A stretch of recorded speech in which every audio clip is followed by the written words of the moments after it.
Welcome to the podcast where we're harvesting humor, planting delight.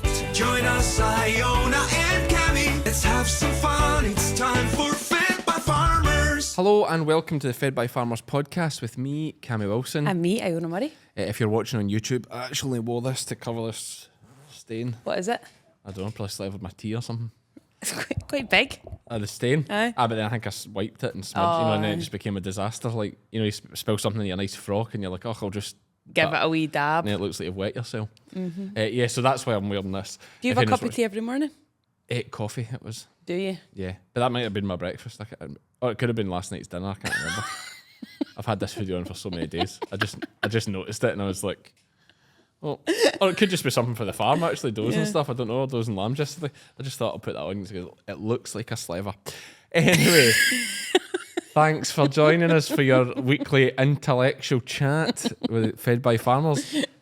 This week we are joined by Niall Jeffrey from QMS. He is a board member. He is in charge of their, I'm going to get it wrong, but it's like sheep and cattle assurance schemes. Farm assurance schemes. Was it close? I mean, you're on the right line. He's chair of the Cattle and Sheep Assurance Standard Setting Body. Close enough. It's a mouthful, that. Isn't it just? So before we do that, who do we need to thank? Crystalyx and Herdwatch. Yes, thanks to Crystalyx and Herdwatch for sponsoring the podcast every week. This would not be coming to you as it is in its current form without their support. So thank you to them for that. As I say every week, we're on the high mag at the moment. The cows are still out, getting close to the point where they'll be coming in. It's quite getting cold this morning. Yeah, and it's wet, and there's not much grass left, and they're probably lying in the shed. The shorthorns at the moment can come in and out to suit themselves, so they're lying in the shed probably more than they're out. So we're probably close to the point where we just say, call it. Just call it. Just say, right, that'll do it. Come on in, guys. Wow. The heifers are still out. They're due to calve in January. They're going to stay out for another month or so anyway. Okay. I think they're too fat apparently, so right. Maybe them just losing a bit of condition would be a good thing. Yep. Just to help with the calving job. Not too big, aye. Yeah, exactly. Hopefully, so we'll see how that goes. Anything on your end to report before we start? No, I've got a busy wee week this week. Oh, what's going on? Going to Peter Kay tonight. Yeah, Peter Kay. I've not heard from him for a while. Which is weird that you say that because he's been touring for about 3 years straight. Has he? Oh, that's why I've not heard much. Yeah. Should we talk about Peter Kay then? Because I feel like... Yeah, sorry, I always think like, Neil's family and friends will be wanting to hear the podcast with him. Oh, and they're like, who is this Cammy and Iona talking about Peter Kay and slivers on their jumper? You're so right. Keep it professional. You're so right. Let's hear from Neil. We're going to talk... I am going to put an apology in first of all. Sometimes I come into this podcast and I'm like, quite subdued and I can control myself, and you'll see me sometimes I cross my arms or I sit on my hands a bit. Or I do things like it's like control, or I do this and it's like clench my hands together, and it's like a control thing to stop me from speaking all the time. Right, okay. Because I can't help myself. I was the same at school. I used to have to sit in a desk by myself out the way because I just couldn't stop speaking. So I do a lot of talking in this. I'm in challenging things and putting my points across when really the podcast was about Neil. About his farming, although don't be put off by the QMS thing. We spend about 2 minutes talking about QMS. I know. Which is fine because, we're big fans of QMS here. We say it all the time. I'm a big fan of QMS. Yep.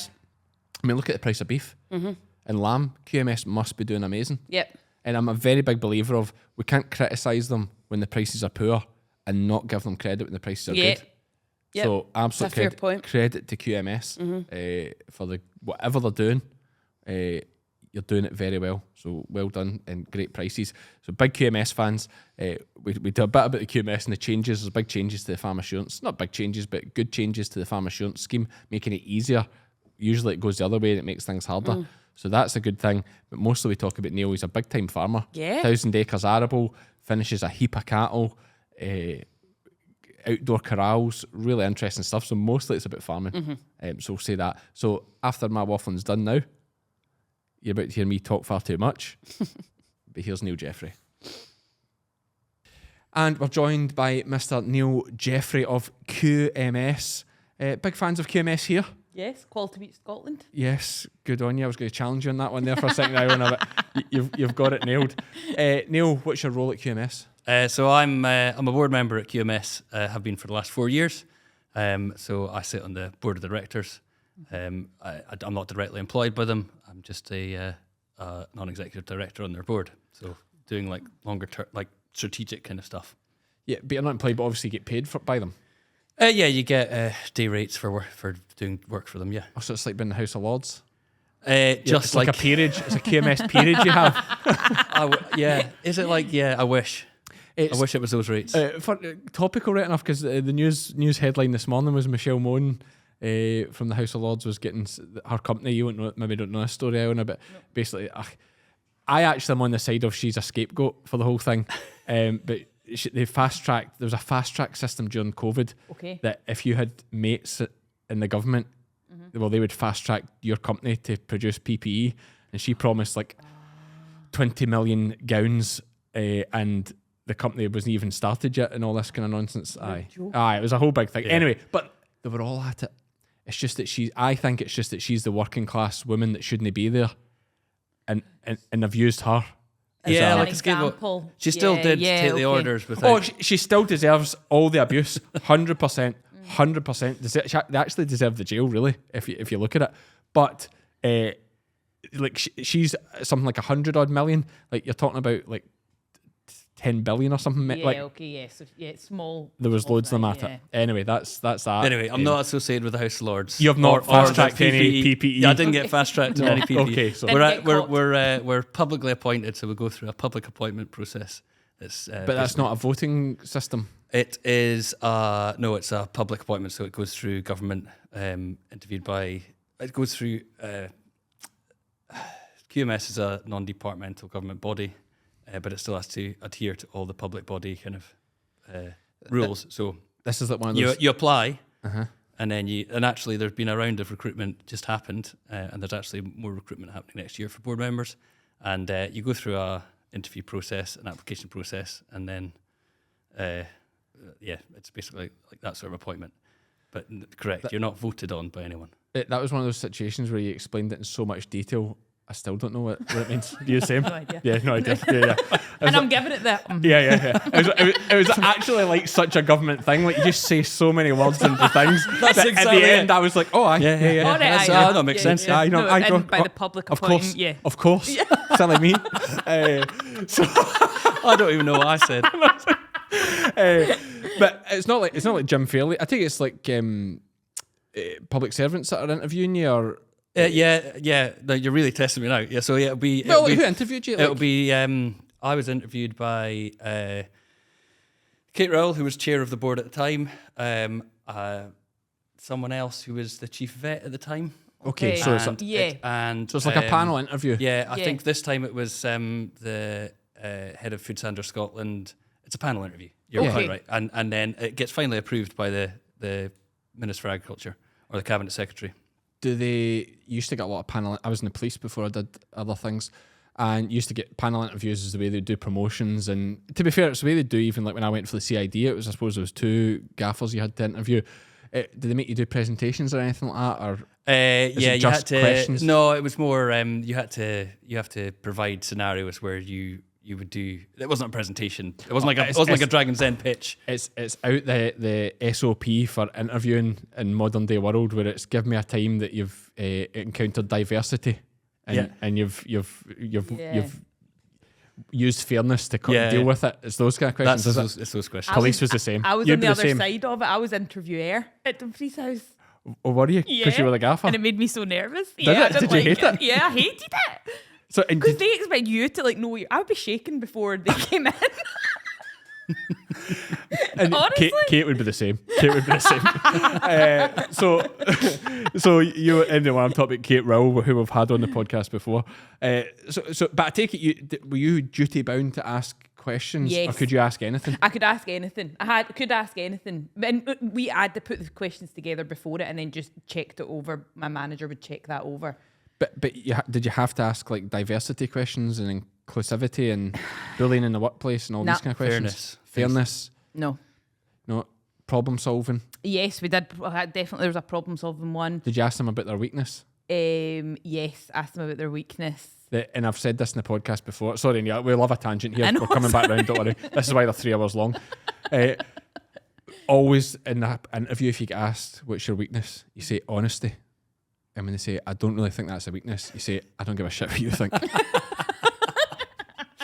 It just, great icebreaker. Like, somebody does that to me in an interview, I'm like, you're hired. Yeah, see, you would love That's what I that, need. whereas so many people, I feel like You'd be like, "Get QMS out." wouldn't like that. Oh, Yeah, they need honesty. Kate's got a sense of humour. Yeah. Yeah, perfectionist. That's what you say. Food Standard Scotland, maybe not. But, no, I'm only joking. So Neil, sorry, back onto it. You're appointed non-executive director Yeah, on the board. How many non-executive directors? there's 12, or there's 12 positions. Right. Okay. And yeah, as I say, there's 3 new ones coming on. I don't know yet. They're being announced at some point. Creating 3 new posts, or just? No, it was advertised in the summer, and people have applied and things. So, And is that a replacing- full-time job, Neil? No. It's about It's just day rate. 18 days, 20 days a year, sort of thing. Going in for board meetings and things like that.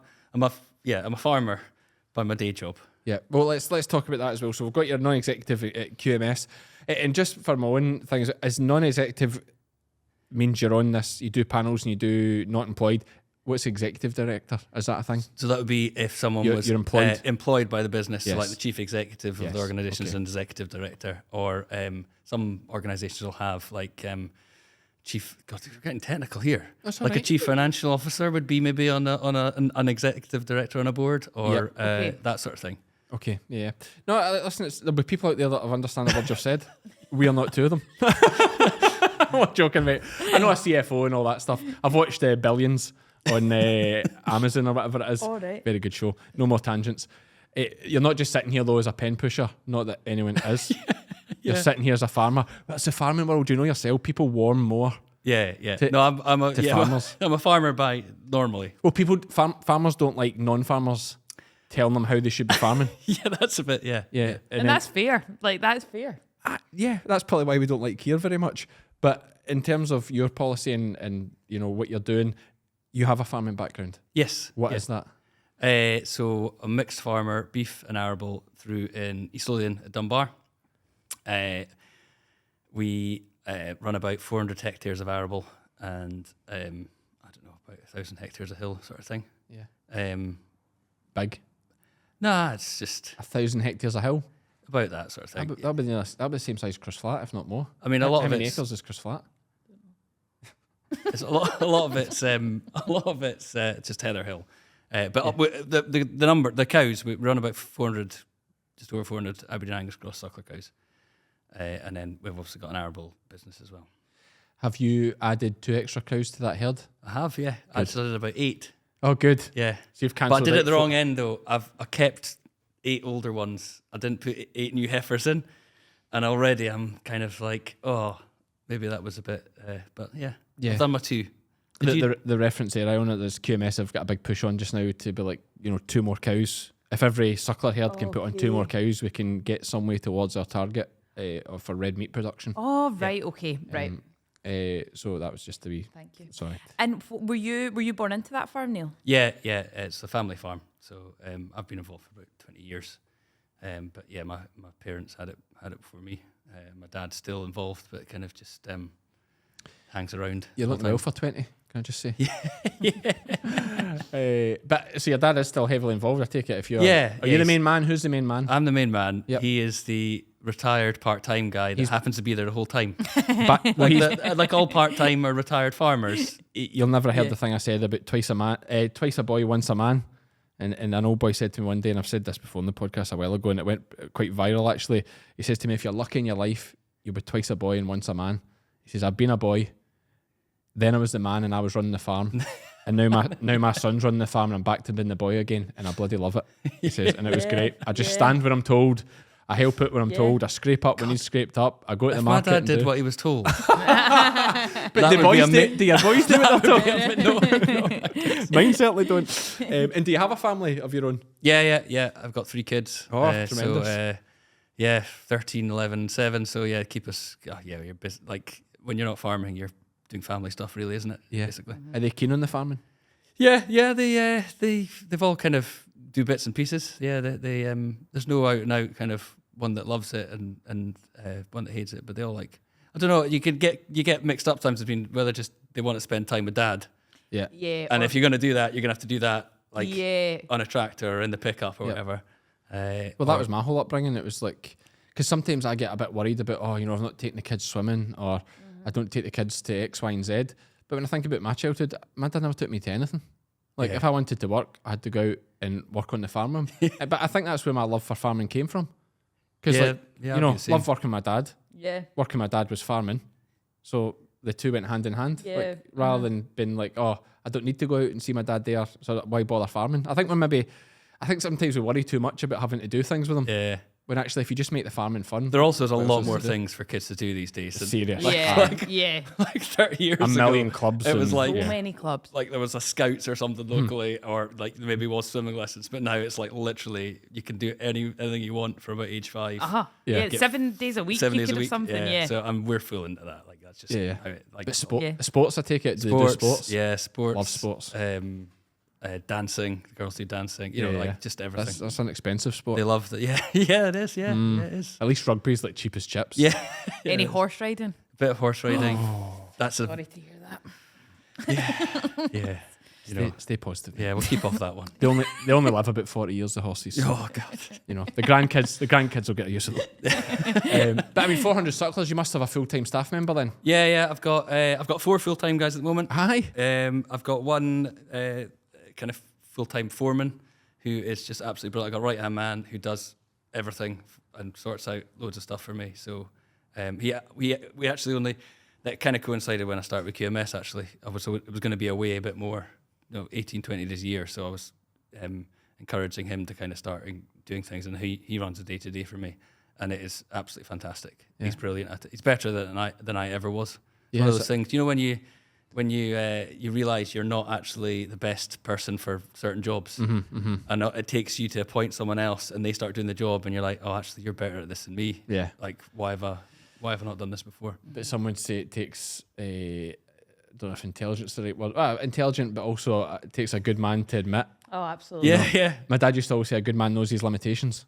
You know what I mean? It's like if somebody's better, you could be snide and be like try to get in his way all the time and push in your views, and like to be able to step back and say, actually, you're the man. Yeah. And to say it here on this podcast. Well, absolutely, yeah. There's two sides to that though. It could just be that the guy's looking for a raise, and this is Neil's way of just.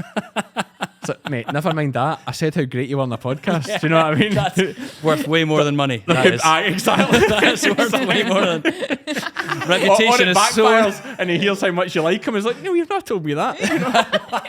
If that's the case.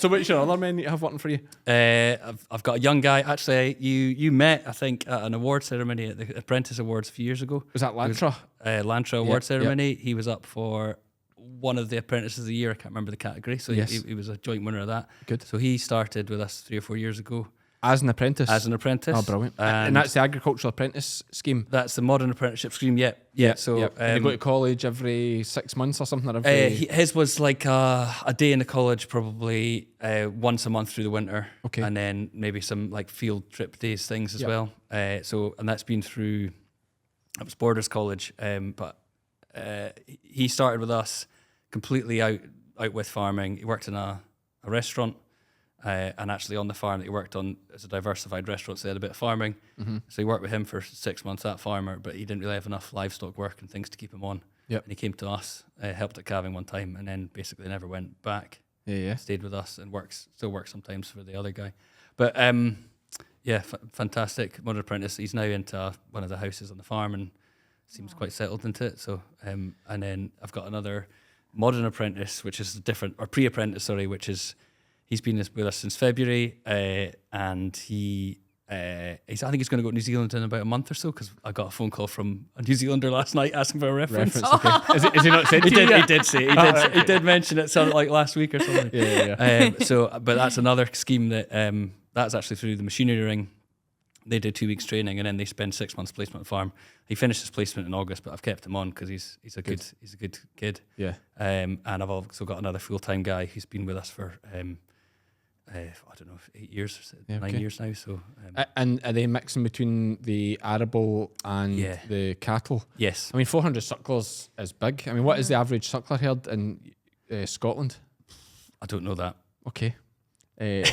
If we're going to guess it, it's going to be under 200 cows, is it not? Yeah, I was going to say 160, 150. Yeah, yeah. So, I mean, 400's a fair handling. Yeah. And, yeah, 400 cows, you're going to hope for 400. I mean, you're up at, like, James Nisbet's about the same. He's just slightly more.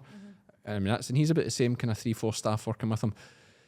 But you're hoping 400 calves a year, obviously. Yeah, I mean, you never get to that, do you? No, there's obviously problems, but you're in the 350 plus sort of bracket. Yeah, but you've time got of- those followers, so we take them on. We sell year-old stores. We used to be a rear finisher and take everything through to finish. But I kind of there's a lot of good finishers out there. It's again, I started having a share agreement, and someone else was doing it better than me. So they were taking my cattle and finishing them quicker and getting them away at a better price. Yep. And I was like, well, I can't compete with that. So I just started selling them to them direct. Yes. So we've stopped finishing. We're just a year-old store producer for the calves. Okay, so a year-old store producer, so they'll just go in They're weaning just out now. the shed in the spring. Spring calving. So they're going you out. into them. You'll wean them into the shed, Yeah. and then sell them out Sell the them out shed. the shed, You yeah. wean them into slats, No, we're actually an outdoor corral. right? Yeah. Yeah. It's a kind of protected area around the steading. There's no roof over it. And you just blow straw into it. Yeah, we just dump straw. Like you use quite a lot. We use a lot of straw, but we've got Arable. 400 acres of hectares of arable, so you've got quite a bit of straw coming into it. But yeah, we just basically give them the straw, and they separate out themselves, and you muck it out maybe twice a year, 3 times a year. Why not build a shed? Cost. Yeah, Cost of putting a roof over that. Are you very low rainfall there? We are low rainfall, yeah. Yeah, okay. And what's the benefit of having them in that protected area rather than just being out in the field? There's a couple of things, like feeding, like actually getting the right feeding into them all through the winter. Whether we like it or not, outwintering is kind of an option, but in order to get that measured amount in every single day so that you know what they're doing. And also, it's us, it's people. Nobody really wants to go out in the middle of the winter to like go and check them around in a small field. They're also it's a part of the steading, so it's not like I'm trashing. Yeah, they're right at home. Yeah. I'm not trashing a bit of field. Like, Yep, you know, yep. that's Yeah, I mean, I suppose, from a health point of view, it's going to be very healthy. Fresh air. Yep. You'll get next to no Hardly any pneumonia pneumonias in it, yeah. Good for that side of things. Cows, a lot of folk don't know, but cows are just a big furnace. They're just a big oven, so Yeah. there's no worries with weather, really. It's the No. rain would be the big factor in the cost of the straw, but again, you've got the straw. But then you've got to factor a cost into that straw. I do factor, but then I value it hugely in our arable rotation. So The dung. the more dung I can produce, Yeah. probably the better for my crops. Yeah. So it's like the traditional mixed farming setup that the reason you have livestock and things is to help the fertility of your Yeah, so you crops. fling the straw at it 'cause it's all going back in the You ground fling the anyway. straw at it basically because you want it to go back onto the ground. Yeah. But it does. I mean, don't get me wrong. It does. I don't know. We use about 4,000 300 kilo bales. What's that? Yeah, it's quite a lot of bales. It's a lot of stuff. Yeah. Yeah, a lot but of it is stuff. all there. But it must be a big corral. How many calves are you running in that? Are they all in that? Are they? Yeah, they're all in that. But but just one massive 300 It's split. calf corral. Sorry, it's split. Yeah. They're all in an outdoor section. It's split. 170 each side, sort of thing, and then it's split. Still, split into Huge. groups of. The biggest group would be 85. Yeah. And the smallest group would be 35, just depending on Size. Size. Basically, you're trying to get them for split feeding and for feeding, bullying for, at troughs. exactly. So you're kind of taking out the ones that you know are going to be vulnerable, and you take out the ones that are going to be big, and so you can push them and look after them. And will they be TMR'd? Or are they? No, we're a bit old school with. It's concentrate based in a trough and straw through the straw basically in the pens and They just eat the straw on the ground? Or yeah. you put- I mean it's daily, so they're never run out. They're essentially ad lib straw. yeah. Okay. Like You dump a big bale in every day. you dump like I don't know 12 big bales in a day. Yeah. So it's kind of that's the system, giving them fresh straw every single day. Yeah. I know a lot of people like to bed up on a Friday for the weekend, but we just do it every single day. Yeah, it's interesting because the one thing with Scotland, as we've said before, we're all not all farming, but there's so many farmers, but so many different systems. I mean, you're some handling. I mean, the fact you get 4 employees tells you straight away it's some handling. But you say you're taking your 350 calves off, you sell them every year, so you'd have got the big hit in the spring. You'd have won the lottery in the spring. The spring was excellent, but I'm now going to have to. Half of the herd is it doesn't belong to me; it belongs to my cousin. So I look after it. So I'm going to have to buy those calves, those weaned calves now. Okay. So so that spring money is now getting turned into the weaned calves, and then it'll carry on through. But yeah, it's and same with processing beef. So like cow prices and things like that, they're all doing very nicely, tremendously well. Yeah. Does QMS get credit for that? Nah, QMS never gets credit for the price. I said this in case QMS doesn't get credit when it's going good, but it gets the hassle when it's going bad. Yeah, it's part of the territory. Do you know it's part of the territory. Yeah, it kind of go both ways. So just before we move on to more things, just to get the whole farming thing, because it is a farming podcast and it is interesting. 400 hectares arable. Yeah. I mean, you're talking 900 acres. Yeah, just about 1,000 acres. 1,000 acres it is, of course, it is 2.5. 1,000. Why say 400 hectares and not 1,000 acres? Because weirdly, I think of arable in hectares and I think of like grazing in acres. I don't get probably right. Yeah. That's probably right. But no, if you do everything in hectares in arable, you tend to. No, yeah. But that's just how it just sounds so good. That's 1,000 acres arable sounds good. That's as much as that takes as much of my time,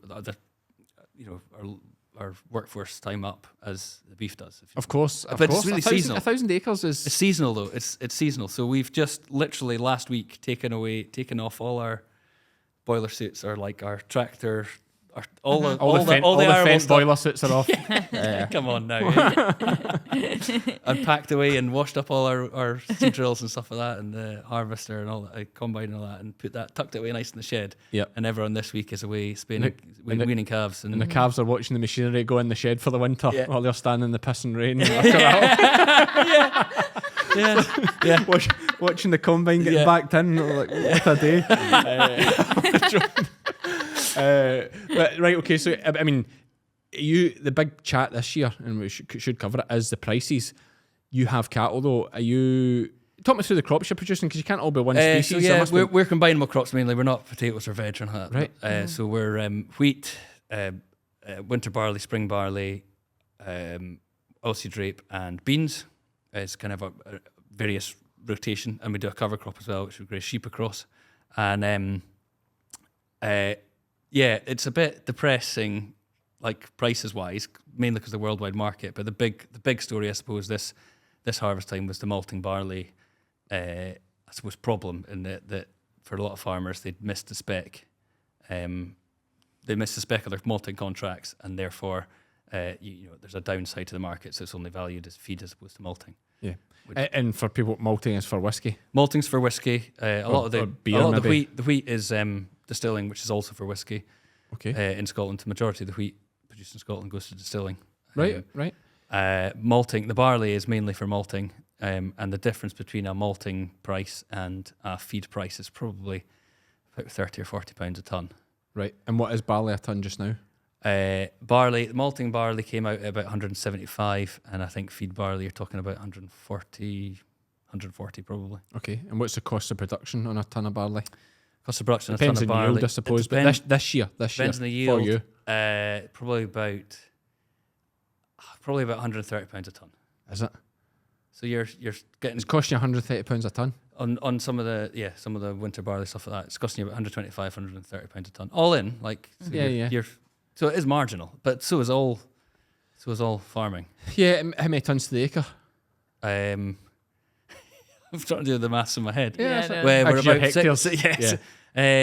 Barley was averaging 6 tonnes a hectare. Usually that's like our 5-year average for spring barley. This year, this is what really confused us this year. The yields are really good, which means that usually the spec is good because you diluted it. So it's well. And you've got a lower nitrogen, so it's got a higher spirit yield. But this year the yield was pretty good, but it all missed spec. So we were doing 7.5 tonnes a hectare this year, which is much better than the 5-year average, but none of it made spec, which was disappointing. Yeah, 7.5. That's 3 tonnes an acre. Roughly 3 tonnes an acre, is it? 3 tonnes an acre, so that's like £60 an Yeah, acre. it's exactly 3 tons. Yeah. Yeah, £60 an acre, roughly profit. Yeah. Very roughly. You're saying it's 130 cost of production. Is it 130 cost of production you're saying? Yeah, that's all in though. I would say that's fixed costs and variable costs. I wouldn't have said that's like just your gross. That'd be like all in. Yeah, that's all in, but that's Yeah. fine. That's what we want because we want to get the net profit. So your 130 total costs and your selling price is 145 just now. Yeah. For your barley. 140, 145. So yeah, so you're So what you've let's got. say best case then you're talking £15 a tonne. You're talking £45 an acre. yeah on a spring barley crop if you've missed malting. Yeah, so £45 an acre. Could you make more out of that running sheep? You probably almost certainly could this year. But then This year. we're If not you made counting malting, if you made malting, then Mhm. you would be talking what did I say, 175. So you'd be talking Yeah. Yeah, 45 times that by 3 is 135. So you'd be talking £135 an acre then. yeah. Plus your sub, you're at 200 an acre. Plus the straw. Yeah. What's how many tons of straw you getting off it? That's a good question. We're about 10 bales a hectare, so it's 300 kilos a 3 tonne. 3 ton a hectare. Divided into 2.5 is not so easy to do, but you're over a tonne. Yeah. Over a tonne per acre. Yeah, and if you value that, straw's quite valuable recently. Yeah. So if you value that, What's 150 a tonne, is it? is that right? It's about the same as barley, is it not? Is that the price of straw? Oh, pass, don't. Because Somebody listen to that saying, obviously I don't trade it, so I just basically use my own. well, I think at first they thought it was going to be really dear this year, then actually we've had quite a lot of straw Yeah. here, so it's not as dear up here, maybe dearer down Yeah. south. But let's say it's the same price as barley. Let's say it's £100 a tonne, it's another £100 thrown in, you're at £300 an acre. Yeah. You're definitely still beating sheep at that. Yeah, but it's more marginal when you end up at the missing the contract that you're after, and that's the bother. Yeah, The risk there is that you, bottom line, you're only going to get feed value, and some of the screening, so some of the quality of the barley wasn't even like meeting feed spec, as in 20% of it was so small that you wouldn't be able to mill it to make it into. Is that right? It just passed through the animal. It's just gonna. So Why even was the that? feed- What would cause that? They're dry weather Right, and not having okay. rain at the right time for basically to let the crop fill its grain sites. So from about June onwards, it's been pretty dry countrywide. Well, And just with you guys. oh, Honestly, you get it wet. I could hardly get silage cut. Really? Honestly, and I think we've had bumper crops. Honestly, I think we've had it unbelievable here. Like, Yeah. you know, definitely up all the east there and up, bits up north and England, obviously. But genuinely in Ayrshire, like I struggled to get silage done. Yeah. Like it was so bloody wet. So definitely not the same issue here. And I just wonder, I think my next door neighbour, he is Arable. I think he's a very good year Yeah. because he'd rain at all the right times. A fairly If you had kind rain winter. and sun, because we had the sun. We pretty did much. that. But your grass must have. You're saying struggling with silage. You must have had some decent. Unbelievable You- grass. All the boys here say they've never seen it. Can all the old boys here say they've never seen a year like it for grass. We've actually had I don't want to go on about Ayrshire. I always mention Ayrshire on the podcast. We have had the perfect year. We had an unbelievable lambing. We've had a warm, wet summer Yeah. where the grass is growing like stink. And then when it was time to combine the crops, we had a fortnight of dry weather. Yeah. And everybody get done. See, I met folks saying they've never started and finished in August. Yeah. Like everyone just get battered on, got it done, got the straw in dry, job done. It's easy though, isn't it? This year it's been easy. You just went and we're the same. Everything was done by a certain date, and you thought, Yeah. God, that was if it was like that all the time, like you wouldn't even stress. Yeah. Yeah, yeah. But it's not. No, unfortunately, reality, not. And isn't that's the gamble when you say it. And the big problem with you guys, I take you on your own combine. Yes, yeah. How But much? we're struggling to we're getting to the stage where you struggle to justify that now. But yeah, a new combine, yeah, 400,000 or something. Yeah. That's where machinery and labour costs now are just it's for across the board. And this is where I wonder. Sorry, Alan, I'm getting dead technical on this stuff. We're going to come back onto QMS and other stuff in a minute. But I think it is interesting for folks because we don't get many Arable guys on. Like, here's my thoughts on it. You tell me where I'm wrong because I'm not an Arable expert. Of course, I'm not. But I think because grain like barley, for example, and wheat are globally traded, and by that I mean you can ship a tanker of grain from here to Australia, depending on the price, quite easy. And you cannot do that with livestock the same. You can't really in the same scale. Are we not really up against it when we're competing with countries where they'll work with old machinery and they'll work for £5 an hour and they'll just charge on? Yeah. Like, are we not going to struggle to compete in the future with these countries? I mean, you're absolutely right. So when you're trading grain, you're against the world market, and we have been for grain's been traded against the world market for quite a long time. As soon as kind of direct payments came away from it, you were kind of a bit more exposed to world prices. And you're definitely up against it, and you're competing with other countries. There's certain standards. There's still some sort of levels of standard of import. This is gonna lead into quality assurance like quite neatly. Nicely, I like it. Yes, Let's tell us about. So you're definitely competing with worldwide stuff, and it is really frustrating, especially the malting thing, where Scottish barley, you'd love to go into Scotch whiskey, but in a short year, they pull a lot from Scandinavia because they've got to make whiskey. They need it at a certain spec, and it's that's frustrating. But you are trading in a world market. The annoying. So historically, it used to be if the UK had a low yield, like across the country, we're not a huge country. You get some bits that have higher, some bits that have lower. But if UK had a low yield of wheat, for example, then it would be a short market, and the price would go up. But last year, I can remember the first year for a long time where yield was down in the whole of the UK, and the price slumped 30 quid over a harvest period. Yeah. And that kind of hits home that, you're in a global market, and we're a small player, realistically. Oh, so tiny. You're up against America. And currently there's a stealth trade war between America and China on soya, for example, American soya. So it's affecting what the American farmers are planting and harvesting. So they're going to do a bit more maize and a bit less soya. And then it knocks on. And the other thing that happens is crop failures around the world make the price of cereals go up and down. Yeah, droughts in certain parts of the world are a huge impact. Or weather where they can't get planting in certain Ukraine's things. A big factor for us too. If they have a bumper harvest, it has a massive impact in Europe. And that really spiked, as soon as that invasion happened, that really spiked a few years ago.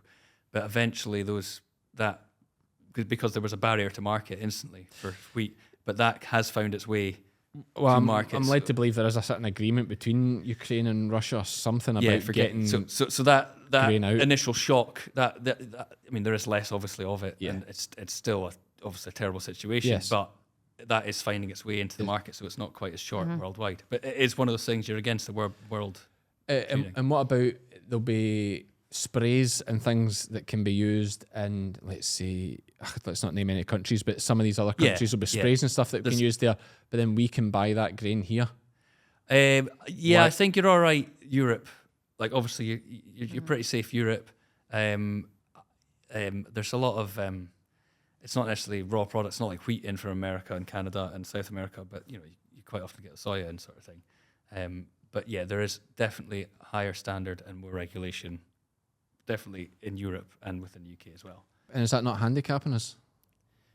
But it is. It's handicapping us. But I suppose the argument is you convince your buyers or your customers to use the more regulated product. Yeah, but then why should we do that? Like, if the government's putting these restrictions on us, the government should put the same restrictions on companies saying, if you're going to sell bread or whatever in this country, then it has to be from wheat or if it's whiskey, whatever, but it has to be from either us or a country in the EU or whatever who meet our regulations. So the majority will meet our standards. Obviously, our trade will have that. I mean, I'm not going to stand here and on behalf of the Department of Trade of the UK, but we will have certain standards for stuff to get in, and it is frustrating as a farmer when they are importing it. But I think the majority of the agreements are with countries that have fairly decent regulations. It's when it comes from somewhere and it's through another country. That's really frustrating.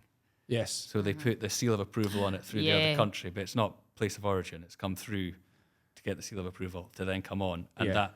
So bad. Be honest, that happens with oil, but it happens with grain sometimes as well. That is hard, but we're a net importer of food. Like this country is population wise are going to always import food, which is a food producer in this country it's going to be a problem for us forever. Yeah, I mean, I suppose we are always going to import some amount of food. I mean, we could certainly make more of our own. Like, we're not. I wouldn't say we're overly productive here. Like, a lot of good farmers and good farming, but I think there's a lot more could be done. Yeah. There's a lot of land that's not been utilised or farmed the way it could be. Like, I think we have good scope if an emergency was to arise to do more with it. one more example I want to use about importing things with different standards. But first, let me just check the cameras and I'll stick a wee advert in here. Okay, here we go. Crystalyx Extra High Energy feed blocks have been providing high energy supplementation to ewes, lambs and rams in the UK since 1978.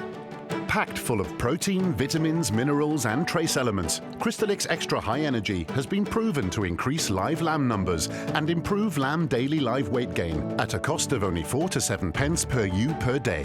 To view the full Crystalyx range and find your nearest stockist, visit crystalyx-global.com. So the other example I wanted to ask you, and believe it or not, we're going to get into QMS. Oh, I was just saying, this is a perfect lull to get into QMS. But no, but this is my last one, right? Because I just teased it there before it. Like, why in this country? So here's the example. In New Zealand, right? No, I'm saying the New Zealanders are right here, not us, okay? In New Zealand, you can inject lambs with a product. We have Smart Shot, but it has selenium in it. Right. In the UK, that's not legal, because it can be harmful to human health. But we import lamb From New Zealand. from New Zealand. Why is that allowed? So we get Smart Shot here, but the Smart Shot here isn't allowed to have the selenium element in it. And so what is there a study that says selenium lamb with selenium is damaging to health? Or is it the actual act of, in case you inject yourself?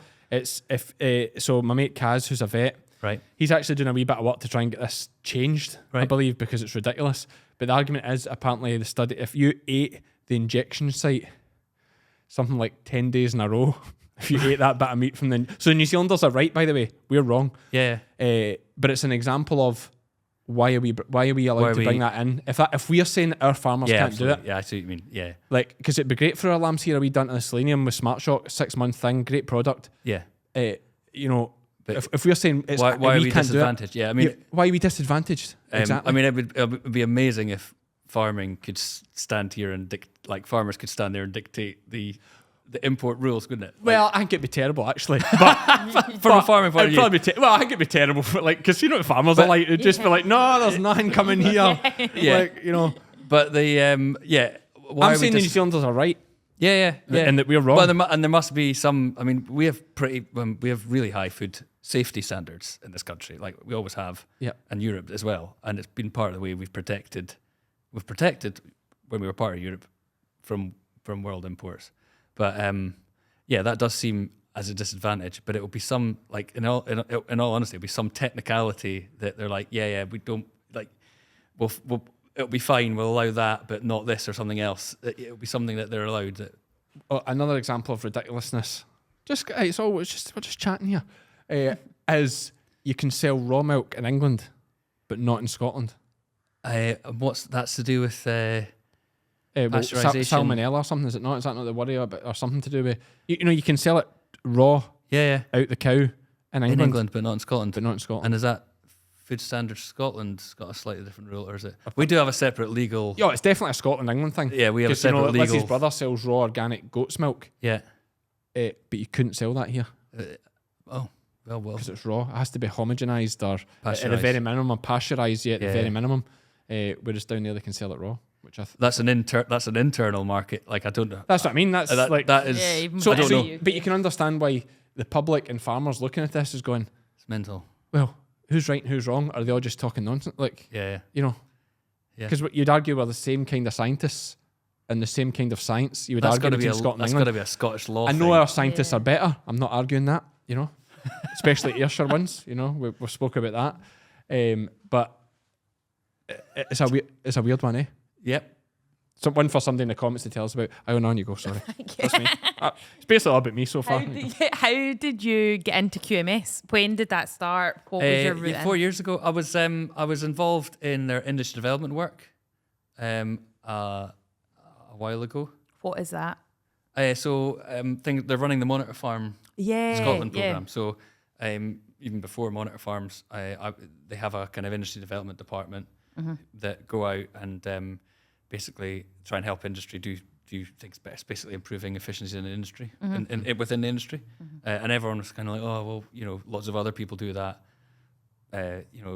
SEC and other advisor groups, but it's produced, it's paid for by levy money, so it's therefore available to all levy payers rather than paying consultants individually. So anyway, I was involved, just involved in their meetings and things like that. I won the Beef Farm of the Year. Had to drop that in, didn't he? See, I was coy about it. He Good thought, that should you I say did. this, Well should I done not? for So- saying it. I won Good Beef for Farm you. of the Year in 2018. There we go. Brilliant. And after that, everyone should enter that competition. It's brilliant. Is it? But you spend a year afterwards basically going around. Judging other ones. You judge other people, but yeah. you're involved Talking in about loads it. of industry stuff. Yep. And I Yeah. quite liked it. I was like, oh, this is quite interesting going to meetings and people Yeah. are like, oh, what do you think, Neil? And you're like, oh, well, actually, I think this. And they're like, oh, well, that's quite a good point. So about a year or two after that, I applied and got involved in it that way. So yeah, it's been really interesting. From just doing farming my whole life to then go into another organisation where you learn how loads of things. Like the first year is just you just learn about. I didn't fully understand what QMS did until I joined. You know, everything that they did until I joined and then understood how it all kind of works together. And it's a good, QMS is a good thing. Yeah.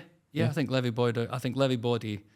Is a good thing. You know, you've got to have someone out there representing your industry. Okay. And I think levy's a fairly kind of historic way of dealing with it, funding it. Yes. So Well, rather than me talking all the time, you explain what a levy is, please. so a levy on in this country we pay levies on red meat. So basically, when an animal is slaughtered, a certain percentage of the value goes to the levy body to basically do marketing, industry development. Christmas night suit. Christmas nights. Do you know what? I've never had a Christmas night out yet. Monitor Farm Put that Catering. on- Monitor Farm Catering. Never No, put that in there. no, I'm joking. I'll maybe write a request for I'm a that. QMS fan. I said that's not critical. I've never been on a Christmas night out with them yet. There's no Christmas night suit. That was a joke. So yeah, that's what it's. You basically take a tiny amount per animal killed, and then that then goes to in England it's HDB, Yep. and in Scotland it's QMS. For QMS. red meat only. Obviously, there's levies on cereals, milk. You know, there's levies on Yeah. all the produce. The only one I don't think doesn't have is horticulture, potatoes and things. Used to Okay. have one, don't have it anymore. But there's levies on everything else, and that goes to the levy body to then spend on development, Yeah, and fight on your behalf and fight on your behalf. I and- mean, it's not necessarily like NFU or NFUS fighting. No. It's not like that kind of lobbying government and stuff. But there's a lot of But you do a work lot you with do, NFU too. You're Done heavily bits and pieces. involved in government and putting an influence in there as well. Are you not? yeah. You can basically bring things to government's attention. Yeah. That'd be But the nice. government use the QMS. They used a stand. lot of data. Yeah. Well, they use the QMS stand as their platform at the Royal Highland Show. Yeah, they come and to make their big announcements every year. Yeah, they do. Yeah. Yeah. And does the QMS have a good relationship with SNP? We're apolitical. Yeah. Okay. I think we talked about it with the boys last week. Is that when folk identify as cats? Yeah, but I'm asking if you have a good relationship. But I mean, do you have with a the good civil relationship service. with government? Yeah, I think so. Yeah, I would think so. Yeah. Okay. You'd have to ask the government, but yeah, I think so. Yeah. We're like an extended arm, so we don't actually. It's quite interesting. People ask, on the board, are you just doing the government's bidding? But I genuinely sit there and like, no, I'm here for levy payers. I'm here for farmers, processors that are, and quite often when you're bringing up stuff comes up, you're sitting there thinking, no, if the average farmer out there is thinking, no way. So you're representing them. Well, and that's why I think, Neil, you're perfect for the job because Yeah, I agree. like the best people to have represent you in a thing like that are people, one, you're not on a wage, and two, you're already rich. So, but it's like we can kid on, but like you're already rich, you don't need that job. And like I would hope you're the kind of man that if you would stand up for what you think's right, and if they didn't go, and if you thought you were involved in something that you thought was wrong for the industry, you'd say, I don't need this, I'm out of here. You would fight your case, and if they weren't, you'd stand up. And they're the folk, rather than the guy that's on 50 grand a year and is a yes man. You need somebody. That's what I liked about Rishi Sunak. He was a multi-millionaire. Yeah, Like he was doing it for his own good. Rather, he didn't need free suits or Arsenal tickets. He's a multi-millionaire. He didn't need. It's harder to corrupt a guy that's already got everything he wants. Yeah. You know, Yeah. Trump excluded, but you can. But I would say even Trump, like, exploded. Like, how do you come to these guys and bend them to your will? Like, same. And I'm using you as a smaller example of that. Obviously, I'm not saying you're a millionaire. Like Up there Sunak, with Trump. Did you? but you've I know. Did you like Neil? I only caught a wee part in the podcast. I jumped in. Is that the soundbite? Yeah, I jumped in one bit. He said Neil was rich. But you know what I mean? Like, me listening to this as a farmer, I'd be like, I'd rather have you, fighting our corner than someone that's on a wage, and you could say as a company man or woman. Yeah. And can you really rely on them to stand up? But do you believe that QMS can make big changes? Like, have they in your time? I think no. What's a big change? Like, can we come out and say from now on this is happening? Yeah, okay. It's quite hard to make a. Well, have you seen any changes within the industry since you have been with QMS as a result of QMS's actions? Yes, not big changes, but yeah, we've what we've been working on, or what I've been working on since I've been involved. We did a strategy launch last year at the Highland Show, and in that kind of strategy book, that's a bit like buzz term and stuff. But in there is things that we've seen. We think in the next 8 years is where we're going to aim to be to, and we started down the road on a lot of those projects. So yeah, it's I mean, it's the farming industry. It's quite slow moving. You know what I mean? And there's no point in us saying, right, we want farming to be here in 8 years' time, and there's just nobody coming with you. Yeah. You've got to take the farmer population with you to say, actually, we think this is a good way to produce going forward. And what are some of the things in that strategy? There's they're calling them game changer projects, but there's like meat eating qualities is looking to come in the next 8 years. I mean, that's been talked about for 20 years. And some of the environment, the climate type stuff that's coming around, that's currently quite sort of important to consumers. And going forward, that things like that will start. And it's coming to farming. It's coming into farming through other ways. Our support payments and things in Scotland and in England going forward are changing. So. Just come in a couple of points there, and I know I get around a lot for talking too much in these podcasts, but I feel very passionately about Scottish farming industry, and I feel like I want to explore a couple of points with you. One, I think it's an absolute must, is this meat eating quality. Like, we are, like, I just think, and we've spoke about this, Iona spoke about it last week actually, about like America's beef is better than ours.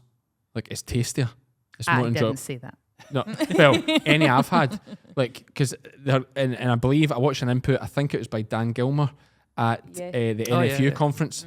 Dan did a great input, and he was basically advocating that we need to change our system, because rather than looking for a big slab of beef, yield, rather we're grading things. We want big slabs of beef, but actually, you want something that people put in their mouth and they eat and they go, wow.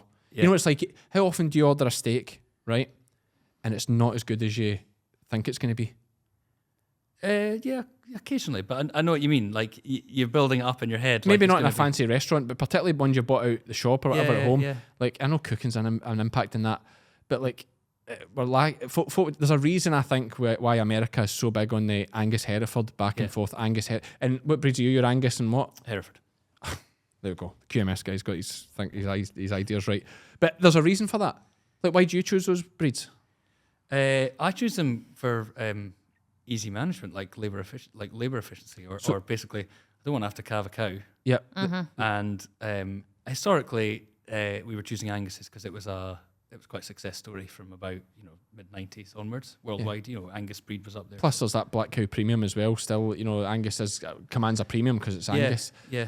But I mean, America, it's Angus Herefords, the big breeds. Yeah, it is. And eating quality is the grade there, and they stick with those breeds. Like, there has to be a link to that, and the quality of meat you get off them. And I think we do need to focus on that. The other thing I'd like to pick you up on there, just again, folk, I understand I'm talking too much. I get that, but the podcast will go as long as you like. Don't worry. You talk about this climate thing, right? We hear about this climate thing, and obviously farmers are sick of hearing about it. Why is QMS not doing any adverts saying over the last, don't know the exact figure, over the last 10 years, we've reduced the cow herd in Scotland by 10,000 cows? I see what you mean, as in we've lowered the carbon. In the last 10 years, The Scottish farmers have reduced the cattle herd by 10,000 head of cattle. In that time, aviation, there are 12% more flights going on. There are 10 million more, or 2 million more cars on the road. There are X, Y, and Z. We've done our bit. Yeah. What are you doing now? Yeah, I know. Why are they? How can they still possibly talking to us about doing something for climate when we've already reduced? We've reduced cows so much. There's now not enough beef. Yeah. So without stumbling into talking about something that I am not, like GWP star versus the other greenhouse gas counting things, without stumbling into that, I know what you're saying. Is that a success? Is that something you want to shout about? They say reduce the cow numbers. But we reduce the cow numbers. So the climate thing I was talking about is more efficiency. So there's a genetics problem. So it's basically trying to find a genome for a cow that's got a lower methane emission, and changing it from this worldwide standard of a cow produces this much CO2 equivalent per year to actually our cows produce this much. We've measured it, and it's actually nothing like the worldwide standard. So that's like more of the like detail of it sort of thing. So we're looking for ways to sell it. You know, our cows and their efficiency and stuff. Efficiency, yeah. But why can't? Why don't we just say we've reduced the herd? Yeah, why can't we say we've reduced? You made biased documentaries about it, and you shouted and shouted and shouted about cows destroying the planet. So we said, and you know, tongue in cheek, take the piss out of them because you know it's a nonsense enemy. We've reduced our Scottish farmers have got together and reduced our cattle herd by 10,000 head to the point where you now have to spend more money on beef. £20 for a sirloin steak in the shops. Yeah. But the methane emissions are down. Methane that only lasts 15 years in the atmosphere have been reduced. Why can't we Magic. Can't we do satire? I will pitch that or you can pitch that to the marketing team. I think that would go down well with farmers. I think QMS would win a lot of fans, like pointing out the stupidity of it all. But I know what you're saying. It's ridiculous that the whole thing is accounted for in a bit of a ridiculous way worldwide.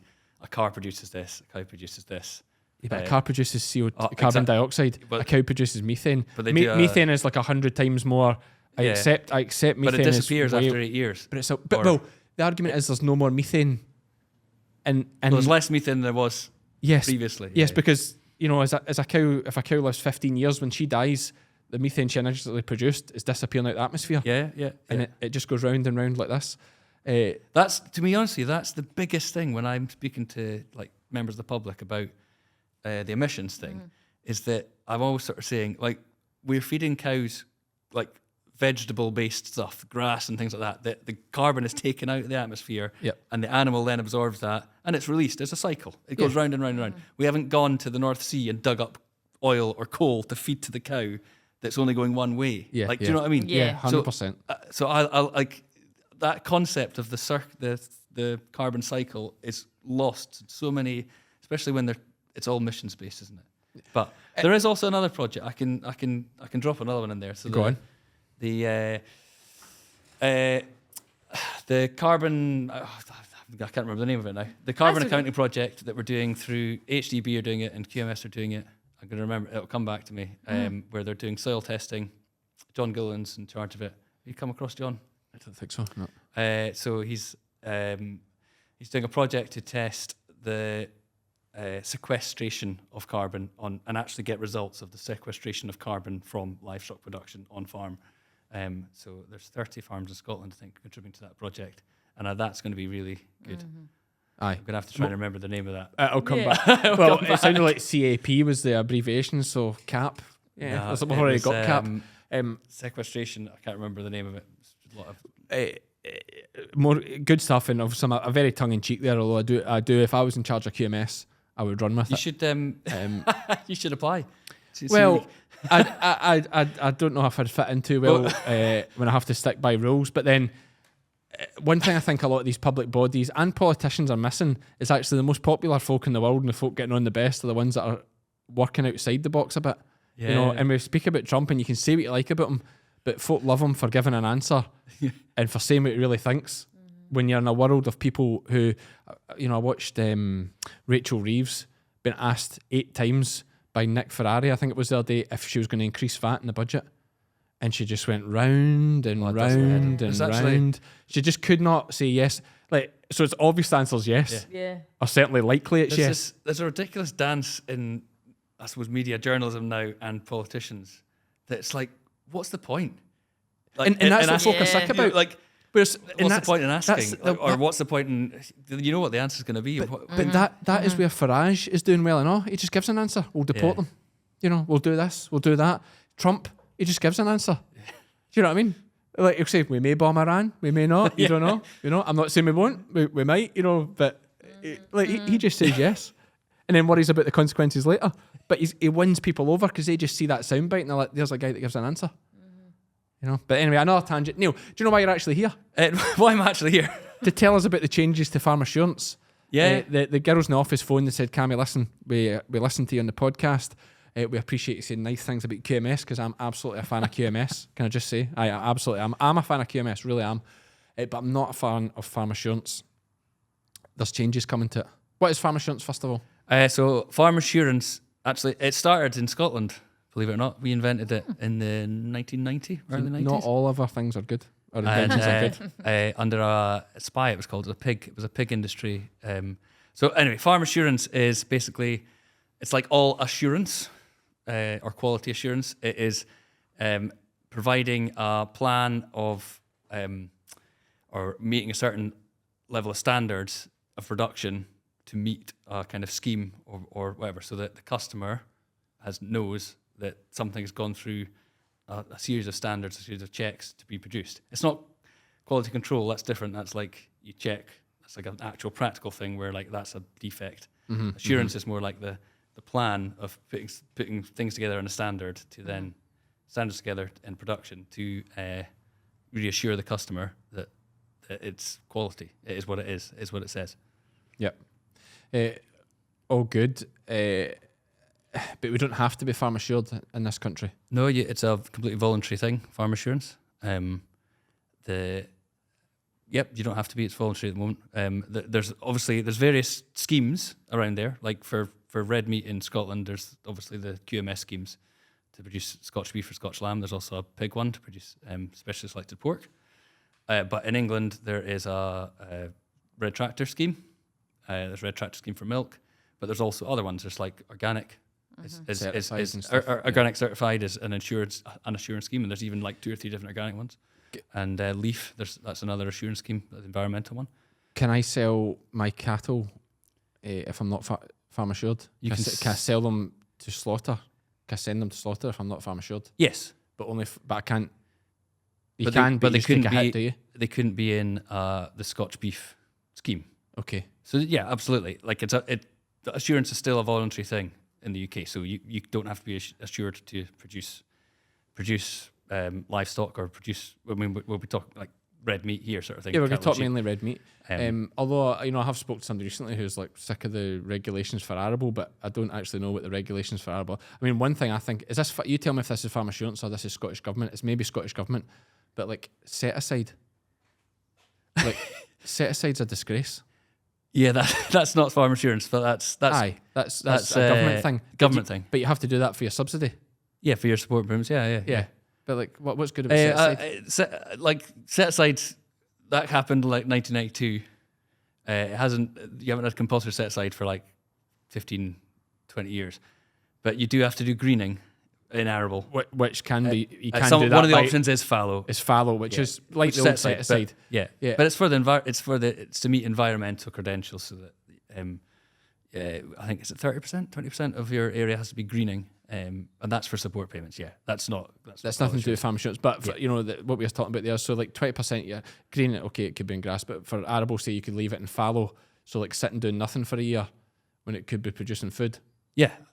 And it's not like it has to be sat in a bud crop or anything like that. It can just be sat in weeds. It can be sat in fallow, but I mean, I think they encourage bird crops. So you get paid more. It's different as well because England have gone in a completely. In fairness, I think it's changing next year. So I think it is. I think you have to plant something next year. Yeah, which makes sense. Even if it's like a cover crop or whatever.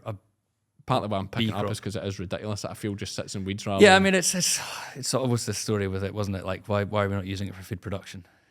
But there's an argument for environmental. Somewhere fitting in there, can't go wall to wall like intensive farming, can we? It doesn't work like that. No, I suppose not. But let's stick to farm insurance. So farm insurance tangent. Sorry, and that's why we're here. So it's what is it? So let's use me as an example. Okay. I'm producing red meat. I'm producing Yes. sheep and beef. Yeah. I've got 14 acres. I've got 15 cows, and now we've got 10 sheep on here. So how do we? You want the pitch? How do we? Yeah, what would it involve to be farm assured? So it would involve registering or applying to. Farm insurance is quite. Forgive me if I'm going to go quite detailed. You've put me off already, Neil. Yeah. You had me, and now you've. Sorry. Okay, so it would involve applying to join the scheme. Yep. And then you would be assessed first of all when you join the scheme, and then afterwards you'd be assessed once a year. Mm-hmm. And the assessment is really just checking that you're meeting the standards that are in this in the kind of scheme. Yeah. Pretty straightforward. So there's kind of a bunch of rules. Like if you want to produce Scotch beef or Scotch lamb, you've got to meet them, and then you get checked on them every year by someone. So there's an annual fee that really just pays for the assessment. Yeah. And from your point of view, what are you selling, store lambs or finishing lambs? Mainly finished lambs. Finished lambs? All Okay. finished lambs, to be fair. Yep. And the cattle? Well, I'll be a year at least before I've anything Okay. ready, so I need to make a decision.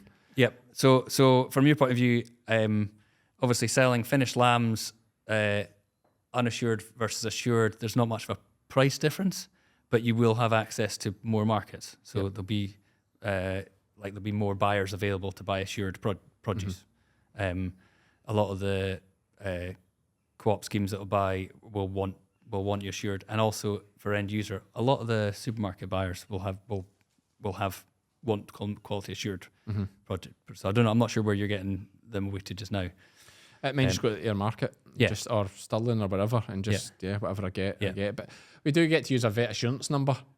A VAT attestation number, yeah. Is that what it's called? That's Yeah, vet for your assurance number, but it's actually export.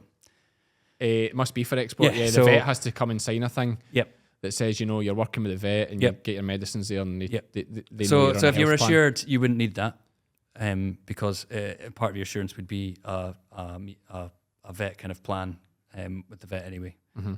So if you were assured, you wouldn't need that extra bit of paper because it would just be covered with the assurance. And in Scotland, if you sell them in Scotland, we're whole of lifetime assurance. So it's for the animals born, reared, and slaughtered in Scotland to then go into the Scotch lamb, and exactly the same for beef. So born, reared, and slaughtered in Scotland. Yep. So that's like as in the farm that produced them, the farm that if they finished them, the processor, the haulier, the feed input, so whoever's selling the feed to do the finishing, are all in that supply chain. And that's quite unique as well. So not many countries have it. They're all assured, just They're saying all that? assured. So the whole, which from the consumer's point of view, when they're seeing that brand on the shelf, when they're seeing that brand on the shelf, they know, right, actually from the birth of this animal to this, it's produced a set of standards that I can trust. I always say, from my point of view, because I'm a store producer, the only thing I have and like I can communicate with the consumer, the only thing that I can have a direct link to the consumer is through the Scotch beef brand, because there's no, the only way they know what I've done is through that assurance scheme. Otherwise, I could just be selling any, there's no way to demonstrate what I've done into that product, is there? I know what you're saying there, but it's maybe just do you think many farmers worry about that element? I don't know. I mean, if you're producing food for someone, are you not worried about the consumer? But I could bounce worried. I mean, worried. I don't bounce mean that worried. back to you. I'm worried. I mean, obviously, you want people to be healthy and do well. I mean, more worried about what they think of you. You know, you worried about. I wonder what Neil has done for me recently. You know, like I just wonder if that's if that's a measure that many would worry about. I know what you're saying. It means you've got your wee stamp on it, but I just like. It's really like we do have some data from we do shopper kind of questionnaires, surveys and stuff like that, and there's about 75-80% of people recognise the brand and like value the brand. But you get that with all brands, obviously. Like if brand recognition, and then you ask what does that mean, and they mean, that means it's good quality, sort of thing. So there is an association with the consumers to quality assurance. It'll be the same with other assurance scheme brands. I think, I don't know, we produce food, like... But is that your thing? Like, I hear a lot of farmers say, like, there's obviously a lot of chatting on social media and protests and things, and a lot of folk, the one I hear folks saying a lot is that, I work every day or I farm to put food on your plates and to produce food for you guys. But, like, that's not why I farm. Like, is that why you farm? I see what you mean. There's a bit of a social responsibility in the back of my head, like the set aside thing. Like, I feel like if I've got a farm in Scotland, I should be producing food for the population. So there's a bit of that in the back of my head, but I'm not there saying you should thank me for. But talking about social responsibility, earlier on you said that you try and get a lot of your grain away to make whiskey. Yeah, which is a poison. So, like, where's the social responsibility there? It's like, I hear this all the time. It's like, we're doing it. It's almost like virtuous, but like, I do it because I love farming. Yeah, I thought Donald Trump. I've mentioned him a lot in this, but see that thing he said. Is there a MAGA hat? No, but it struck a chord when he said it's about the soil. It's about those farmers love that dirt, and it's like, I just love this place. I love Ayrshire. I love the landscape. I love the animals. I love sheep. Yeah. I love putting a tup to use and seeing what they do. See if I could get rid of my lambs and make money without them going to slaughter into food, I'd be quite happy. Yeah. Like, I'm really not interested. Not that I'm not interested. I'm proud to produce good Scottish lamb, and the product we produce, I'm absolutely proud of it. It's incredible. But it's not why I farm. I farm because I just love the land. You said landscape. I farm because I love basically having an influence on the landscape. Yes. Making it look like, there's something there that I'm doing that. Yes. You can see what I've done. You can see where I've hedges you planted. Hedges you on the world. 10 years ago you planted that. You did that drain. You put that fence up. So that gives me a lot of pleasure. Yeah. But ultimately, the way I'm doing that, the way I'm funding my playing with the landscape is through producing food. I absolutely accept that, but I'm just playing devil's advocate. Is that I hear all the time, like the whiskey thing. You're absolutely I just right. wonder if that is the case, because that is not why I farm. Is my point. Yeah, it's not why your dad. I'm not putting your dad is all about breeding that beautiful sheep. Yeah, that, well, the weather lambs is a byproduct of what your dad does. He's about that beautiful breeding sheep and that beautiful tup to go on and sell, and it's totally different. But that tup has to then serve a purpose in the world. Well, realistically, doesn't it? It's got to go out and. Although you'd argue those tups are more for breeding sheep than fat sheep. To be fair, different a Texel tup. But I know what you're saying. Yeah. I'm playing devil's advocate here. The reason that they're being bred is because we eat sheep at the end of the day. Oh, otherwise, if people didn't eat the sheep, there would be no sheep farmers. There'd be no sheep farmers. Horses. But it's a bit different because they make their money from betting and horse meats and all that stuff. There has to be an income. Horses makes money as pets, rather than eating them. As traded. They're used to race and gambling and things that sheep aren't used for. Sheep are for the meat, I suppose, and that is what keeps the whole thing funded and going. But ultimately, I might upset some folk there, but my point is that I hear it all the time. We do it, and it's never once been my reason for farming. Mine is just it's about the land. It's about the challenge of it all. Yeah. Well, it's about getting out of your bed in the morning and working hard all day and sleeping well at night because you've done an honest day's work. Like, I've done dishonest day's work. I was in the police for 12 years. I did a lot of dishonest day's work. So see, just doing an honest day's work. Yeah. Like, no matter the outcome, it's beautiful. I totally see what you're saying. The other thing I love about farming is that you can have one farm and 100 different farmers in there, and they can do it 100 different things. It's one of the beautiful things in this country, and probably get a similar result sort of thing. And so I do love that you can kind of do what you want. But ultimately, you're producing food, and I think you've always got to have the consumer, the person that wants to actually eat the food at the end, in your mind right from the start. Otherwise, there's little point in, if you're not going to try and match what a consumer wants, what you're doing, what you're just going to produce, what's easy to produce, and then just say, if the consumer's not buying it, it's their fault for not buying it. Some folk do. Well, have you not heard of Romney sheep? Romney sheep is good. Lamb, someone said to me the other day, no, but easy kills. Look, they're choosing to produce what's easy to produce now. The eating's still good, but they're not thinking about the consumer. They're thinking about an easier, low input, lower cost farming system. Yeah, but they still got the consumer in mind. To increase profitability. Is it the consumer in mind? Because if it was consumer in mind, we'd all be running Beltexes or something like that, would we? Well, you're going back to your point earlier about yield versus quality. It's still lamb at the end of the day, isn't it? Well, someone sent me a question. Was it you that asked me about the best breed of lamb? No. Oh yeah, wasn't going to get to that. Yeah. No. Someone said to me, we're talking in the podcast about Angus cattle, and there was a video. We're talking about Dexter beef. That's what it was with Mary for Davil Dexter, and how this Dexter's got this beautiful marble, and you get Wagyu. And someone messaged me saying, I remember who it was now, well, I'll not mention her name. They messaged me saying, is there similar in the sheep world? And I said, no, that's why lamb's so amazing. They're all the same. It's all great. It's all great. That's the best thing about lamb. It's all great. Whether it's a Romney or an Easy Care or a Beltex or whatever, they all taste bloody brilliant. So sorry, that was my point there. But you know what I'm saying? I'm just playing devil's advocate here. And your QMS, you've got to shout for about the consumer. Yeah, and I'm proud to see people eating Scottish lamb and they're producing that in a beautiful way. Like, lamb has not changed.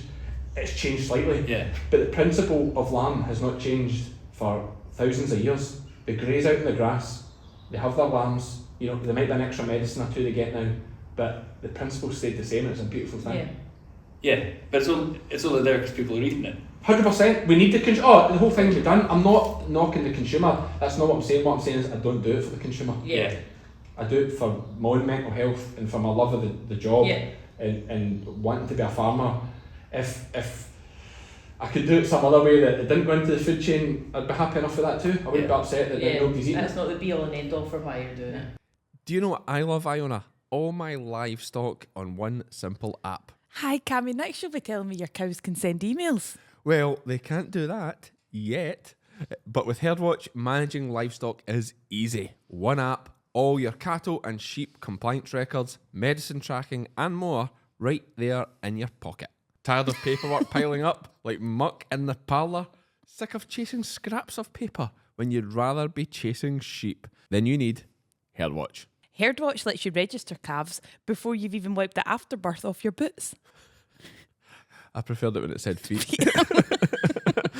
It's so quick, I had time left to make a cuppa and drink it. I know you guys love this bit. Whether you're juggling lambing, TB testing, or just trying to remember where you left your wellies, HerdWatch makes sure your records are always up to scratch.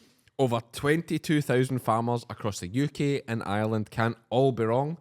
Well, not at this time. Download HerdWatch now and join the herd, because the only thing you should be wrestling is the gate on a windy day. HerdWatch. Farm smarter, not harder. Sorry, the wee microphone malfunction there. You might have had a slightly different audio for a passage or two, but we're back. So I keep pulling us away from where we want to go here, so sorry. How is farm assurance changing? Okay, so for the Scotch beef and Scotch lamb schemes, there's a new set of cattle standards that go out today, 1st of October, which will be live for the next 3 years. So the way that standard setting works, obviously, we've talked about quality assurance, and you're quite happy. You're gonna join the scheme. You're gonna sign up. You're gonna have the first visit, and you're gonna have to meet all these rules. A lot of the rules, right, are just legal requirements. So it's like stuff that you're doing anyway. Yeah, medicine books, records, movements, things like that. And so the majority of them are just normal rules. There's a bit of animal welfare stuff in there, which is generally just rules, or what I would say, like common sense. Yeah. Mm-hmm. Don't be bad to the animals, and they also tie in with a bit of meat eating quality as well. Some of them. So it's basically if you're good to animals and you feed them correctly and handle them correctly, they actually taste better. And then there's some practical stuff like don't jag them in the wrong place, for exactly what you just said about the exemption site on a lamb being basically don't jag in the wrong place, it ruins the meat. Yeah. Yes, but that's like basic stuff. Yeah. But that is the kind of basic rules of the standard. We update them every 3 to 5 years or so, basically to keep up, with consumer expectation. Because some of it's you've got to be I know what you're saying about producing food. You've got to have the consumer in mind, I think, when you're producing food. Because if you're producing something they don't want, then they're not going to buy it. Yeah. So you now need to explain to me how How we make the rules, or how, No, what how the we set standards. What the consumer said to you that you've meant you need to change it? So we update it as a matter of course, so like just to keep it current. So it's about 5 years, and sometimes it's like legal changes. So there's a definite, like we have to change it for legal reasons. There's a change in that, and sometimes it's consumer, and sometimes we have a thing with equivalence with other schemes. So if you produce lamb or beef in this country, but it's not slaughtered in this country and gets slaughtered in England, for example, it goes under British beef red tractor stamped. It only gets the Scotch beef, Scotch lamb if it's in this country. So red tractor need to know that the standards that are the QMS scheme is producing to are equivalent to theirs, so they're happy putting their stamp on it for British. Do they bully you, or do you hold your own? No, there's a lot of discussion between the schemes all the time. Okay. Yeah, there's equivalence. Historically, the Scottish schemes were kind of ahead of the game. Okay. As it's like a lot of the other schemes, I don't think that's unfair to say so.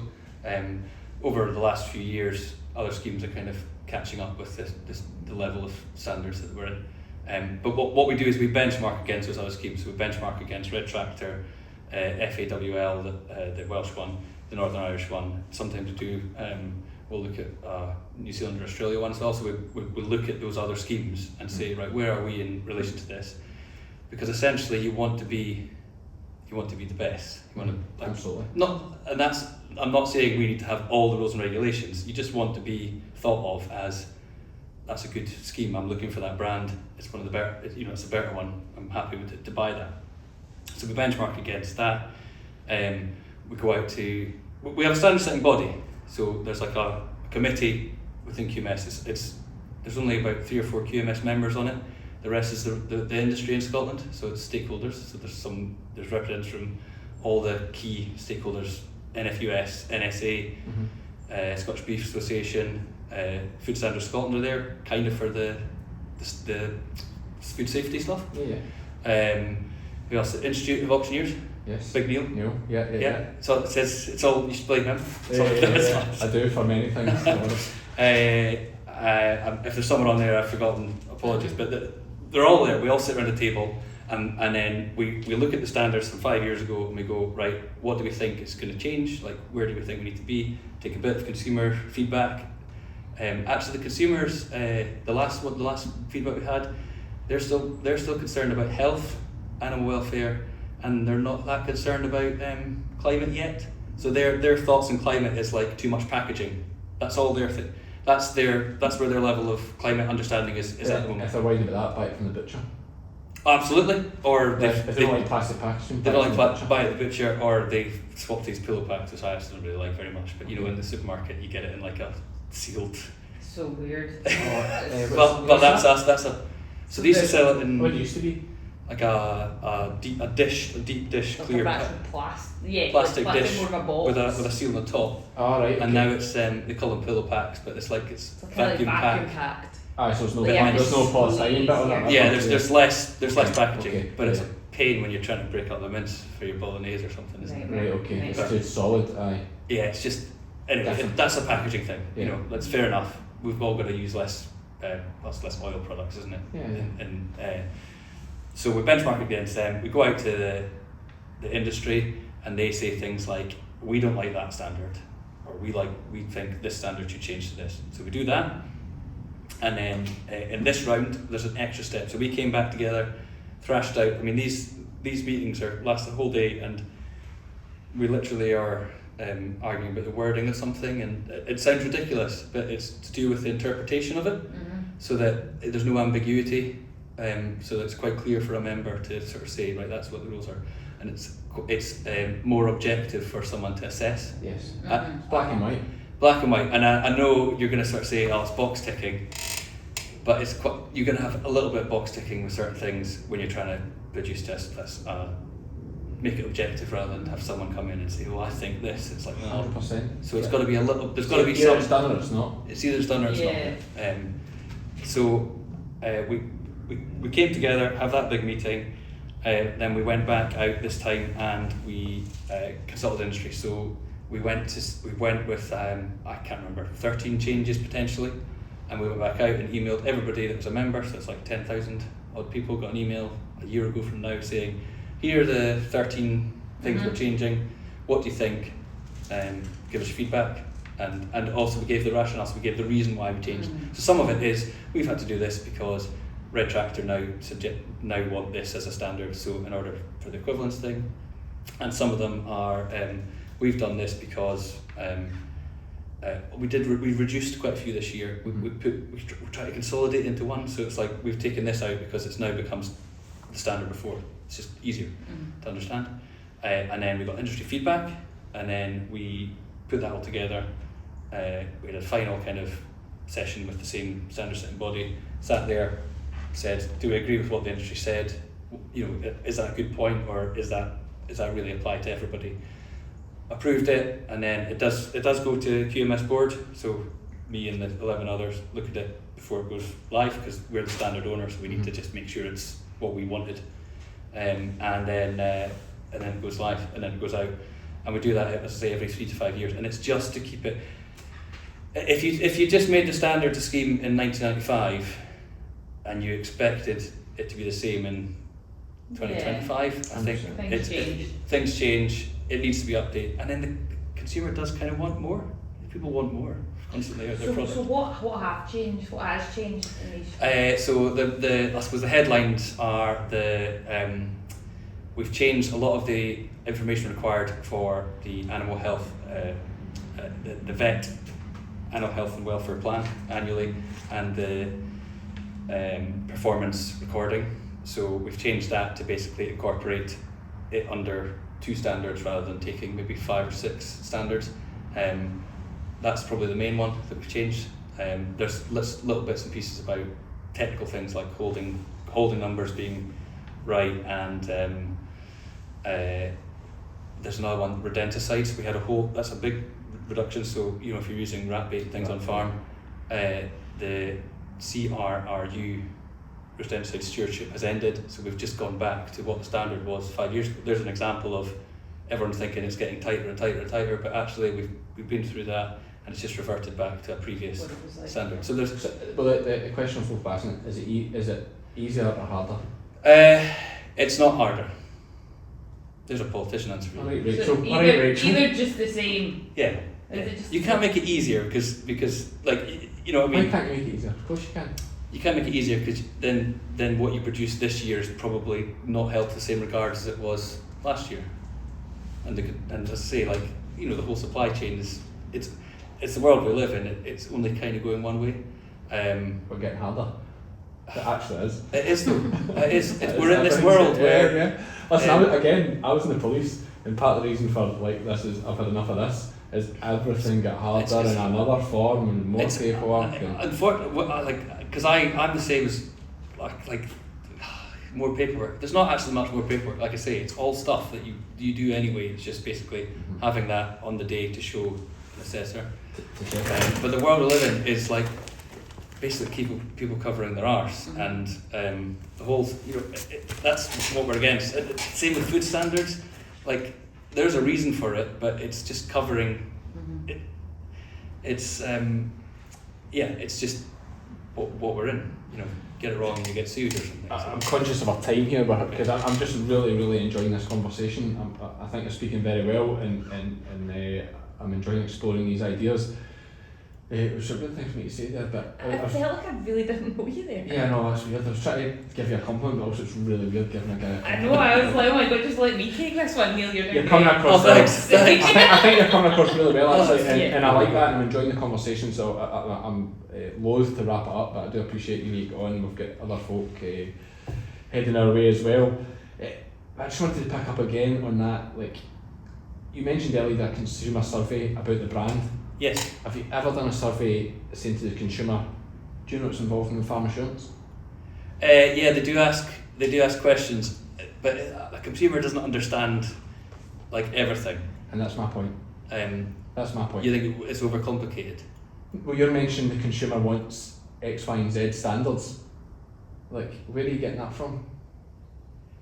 Do you know what I think the consumer wants? And do you know I think who's absolutely nailing it? Australia lamb.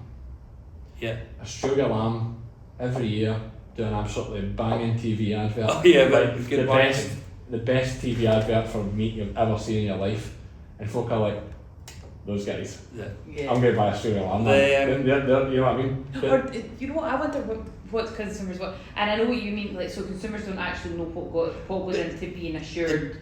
They don't. They like the whole of life thing. And that's what I was going to say. And I feel like, see what I think as a consumer, they love seeing a wee farm name on the packaging. Yeah. That Provenance. for them, So it's creates like provenance. credibility. That They is like that- provenance. Providence, the farm name on every bit of meat would be better Yeah, than which all the other ones. that would be good. Yeah. That's a logistical bit nightmare traceable. for a processor, isn't it? Absolutely. Yeah. Especially But- mince. It'd be but- like 10 farm names. Yeah, well, there you go. Well, it would be. And the stable. Depending on where you shop.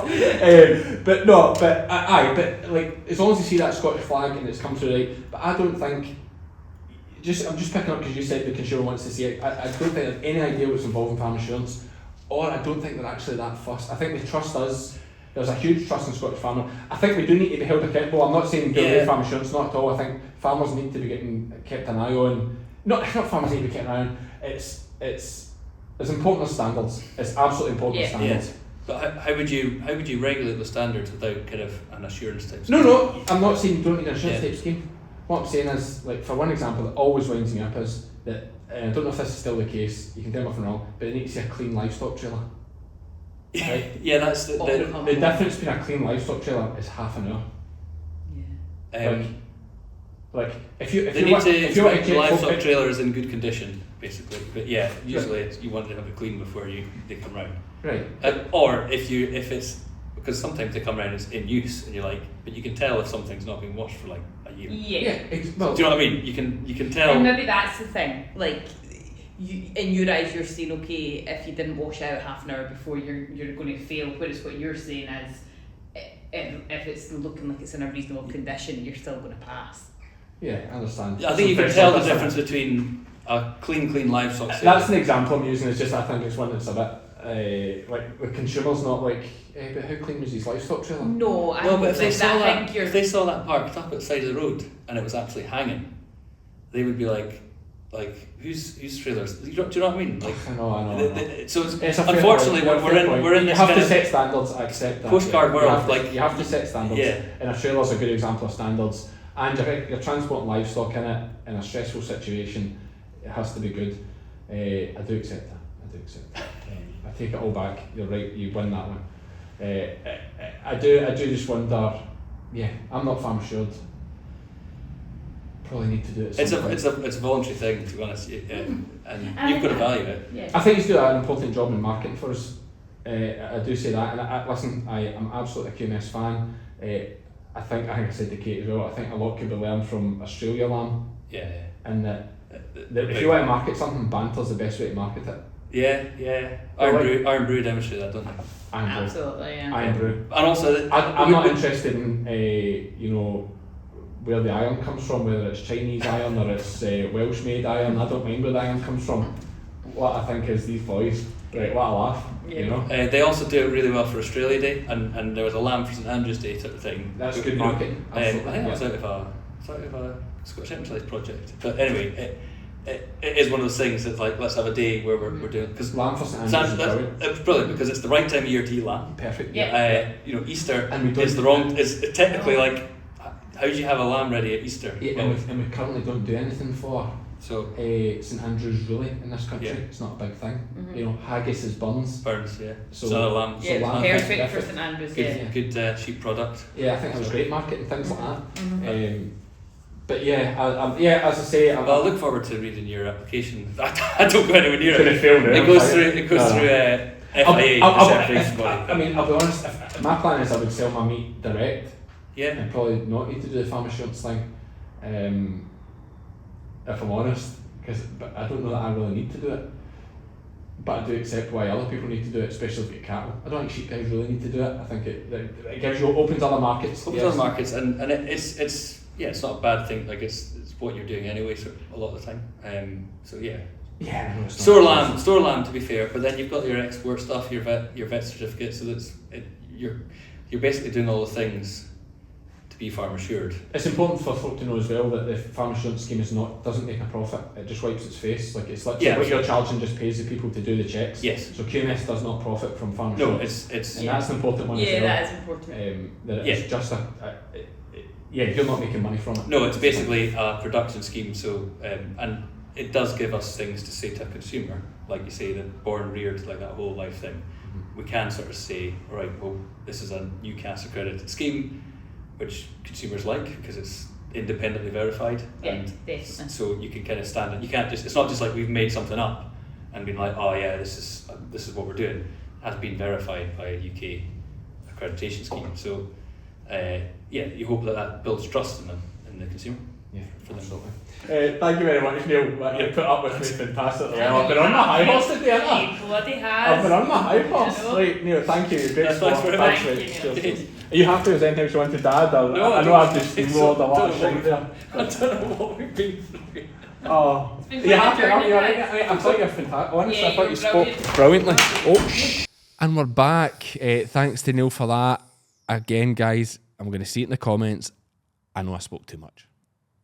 Sometimes I come in and I'm just... No, but that's okay. I think when you're passionate about things and you've got strong opinions about things, that's when you're more so like that. Yeah, and I hope it comes across right. Like, when I was challenging Neil a bit. It was tongue in cheek, when he's talked about producing food, and that being like a motivation. Like as I said, like that's not why I farm. Like the main reason I farm is for my mental health, because it makes me feel good. Yep. And I enjoy it, and I'm passionate about it.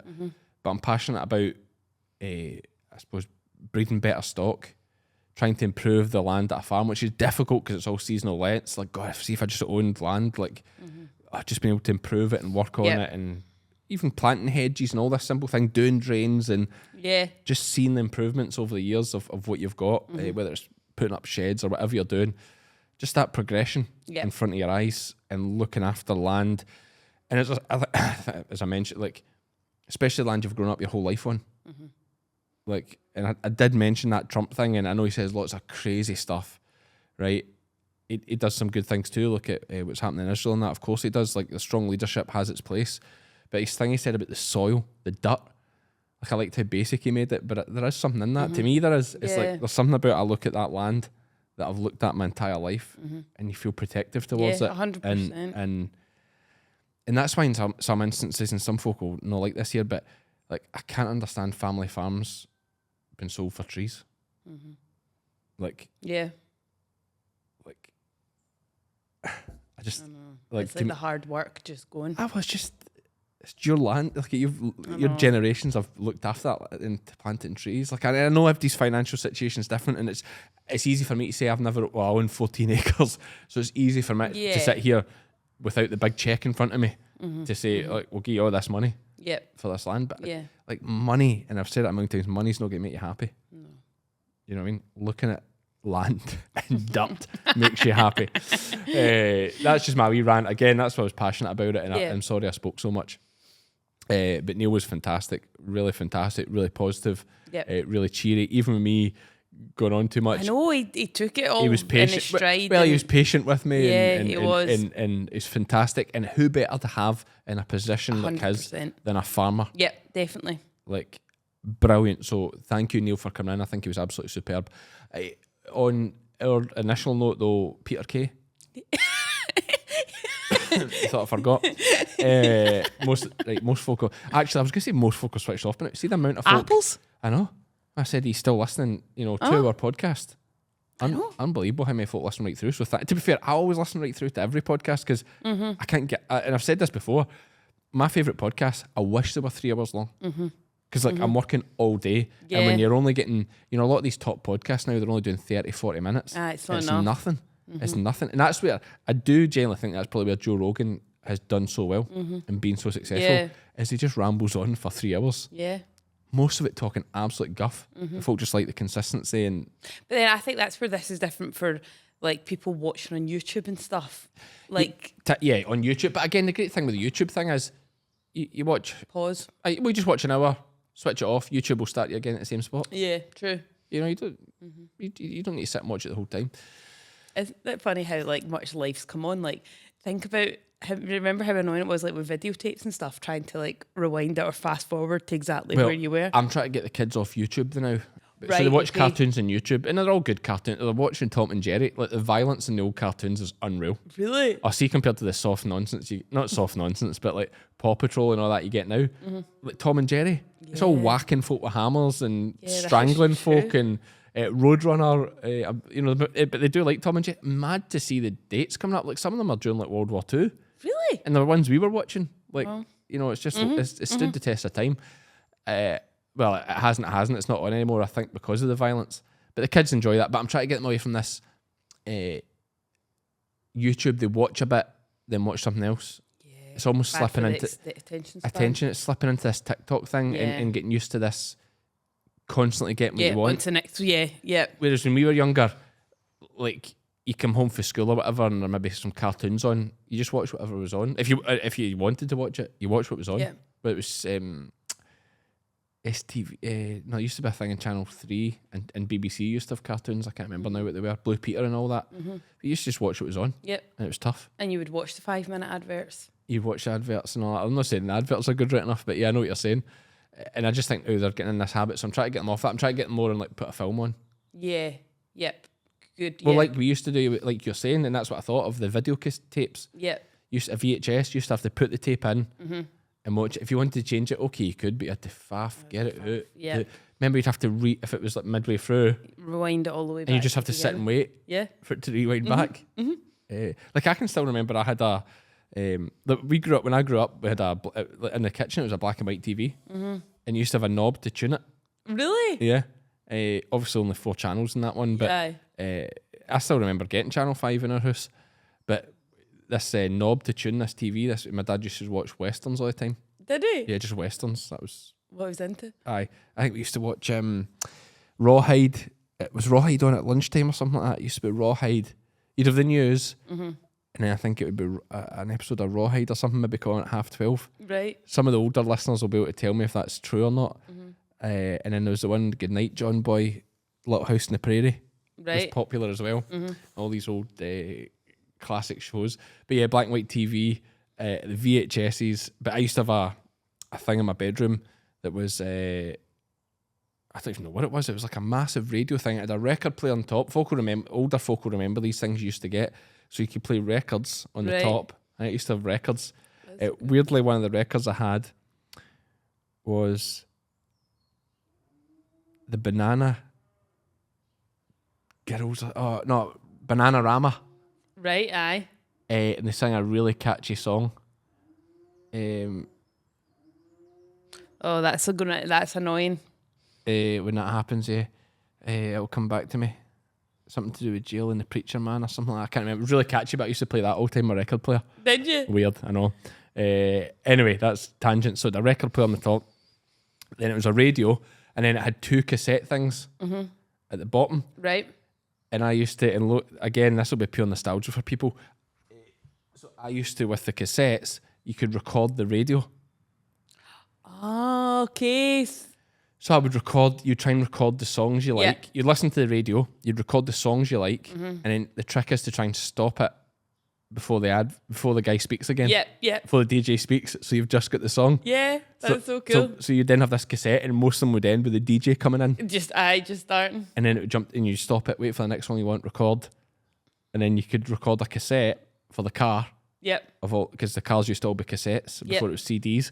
And you could play all the songs you wanted. But it'd be a patience game. You'd have to sit. 100%, So I'd be sitting, listening to the radio, waiting for songs I liked to record them, to get this cassette. Yeah. Like, there's nothing But like then that look at that, like your brain would have been so zoned into just one task at that point, rather than it being like on a million different things, like phones going off, scrolling TikTok for a minute. Whereas in that time, you were zoned into one task and you had to just wait. But Yeah. they don't do that anymore. No, I mean, look at the nostalgia of everything's better in your youth. Like, you look back at your youth always, but there's less pain. You know what I mean? Like, now everything I look back on, it's just sore feet, bad ankles, sore knees. Like, everything's tarnished by the pain I'm in all the time. Whereas when you're younger, you're invincible. But yeah, no, the cassettes. There'll be loads of people listening, remembering the nostalgia. Oh God, I just love the nostalgia in the 90s. That'd been 90s, early that could be early. No, that'd be 90s. Right. with the cassettes and stuff. Like, you know, simple things. Like, and a lot of folk, you won't have experienced this. Obviously, you're a lot better off than me, or maybe you can tell me if you are. But like, up until I was like 15, 16, I had like 2 different carpets in my bedroom, and they were both second hand out of relatives' houses. You know what I mean? Yeah. Like, never bought a new carpet. In fact, that's a lie. I remember getting a new carpet for the hall, and it was like such a big deal. Yeah, getting this new carpet in. Oh, like the carpet we had before was basically Like worn. oh, no carpet. Yeah. Aye. And then we've got this, and it was a horrible pattern, like one of these green swirly Oh, aye. shocking thing. And then we got this nice dark red deep pile. I mean, it'd be cheap as chips. It'd be the cheapest carpet you could buy because that's all we could afford. But like, to me, it was like, wow, Unreal. man, new Yeah. carpet. Yeah. And I can't remember how I ended up getting a new carpet. I think I actually bought it myself, to be fair, because I think maybe getting a bit older, maybe the odd bird coming back. Oh God, would you take girls back to your mum's house? Aye. Right. Not girls, like maybe girlfriends or whatever. Aye. Yeah. Yeah, now and again, aye. Yeah. So we would have So you thought, thought get a new carpet. new in. carpet, got a nice TV. This was my car washing and my Did grass you? cutting money. Was it? Yeah, Aye. yeah. All this stuff. Good day. Oh, fun memories. We went down an absolute rabbit hole here in nostalgia, but yeah, we had 2 carpets. I wonder if I could try and find a picture. Probably not. Didn't really have photos back in those days. No. But we had 2 carpets in my room for up until I was well into my like 15, so that's like 2005. And again, as I say, they just came from Whoever was. Aye. oh, it'd be relatives at my aunties or uncles, because you know they'd obviously be a bit better off with different jobs, and we'd be like, oh, throwing our old carpet out, but oh, we'll Aye, have it. we'll take it. And just like that just isn't done now, is it? Probably. Is it? It should be. I mean, see, I bet you it's disgusting the amount of good carpets, like really good carpets that are thrown out. You know what Yeah. people are like, want to do their houses up all the time and stuff. Yeah, and it's and doing for folk doing up their houses, it doesn't. It's not a lot of the time. It's not because they need done. So like, you know, for No, it's example, getting a something to new do. carpet because it's worn down Aye. or whatever, and it actually needs done. Whereas I feel like, aye, No, a lot of folk just do it because they they want want to freshen it up and just want to burn some money. Paint it a new colour, put some, replaster this or do whatever. But yeah, I wonder how many there's a good question. How many good carpets are thrown out every year that could do your house just fine? Well, there's the sofa, like the sofa we've got in the living room. Right, I bought it for in here. right. Right, so I bought it. Did I buy it for in here? Yeah, I think my initial thought was maybe use it for a podcast. And I'll try and put a picture up on the podcast. It went 150 quid. Right. I think it was advertised for, right? It's a 3-seater and a 2-seater. Amazing. Unbelievable quality. Nice Yep. fabric. Yep. Dark brown colour.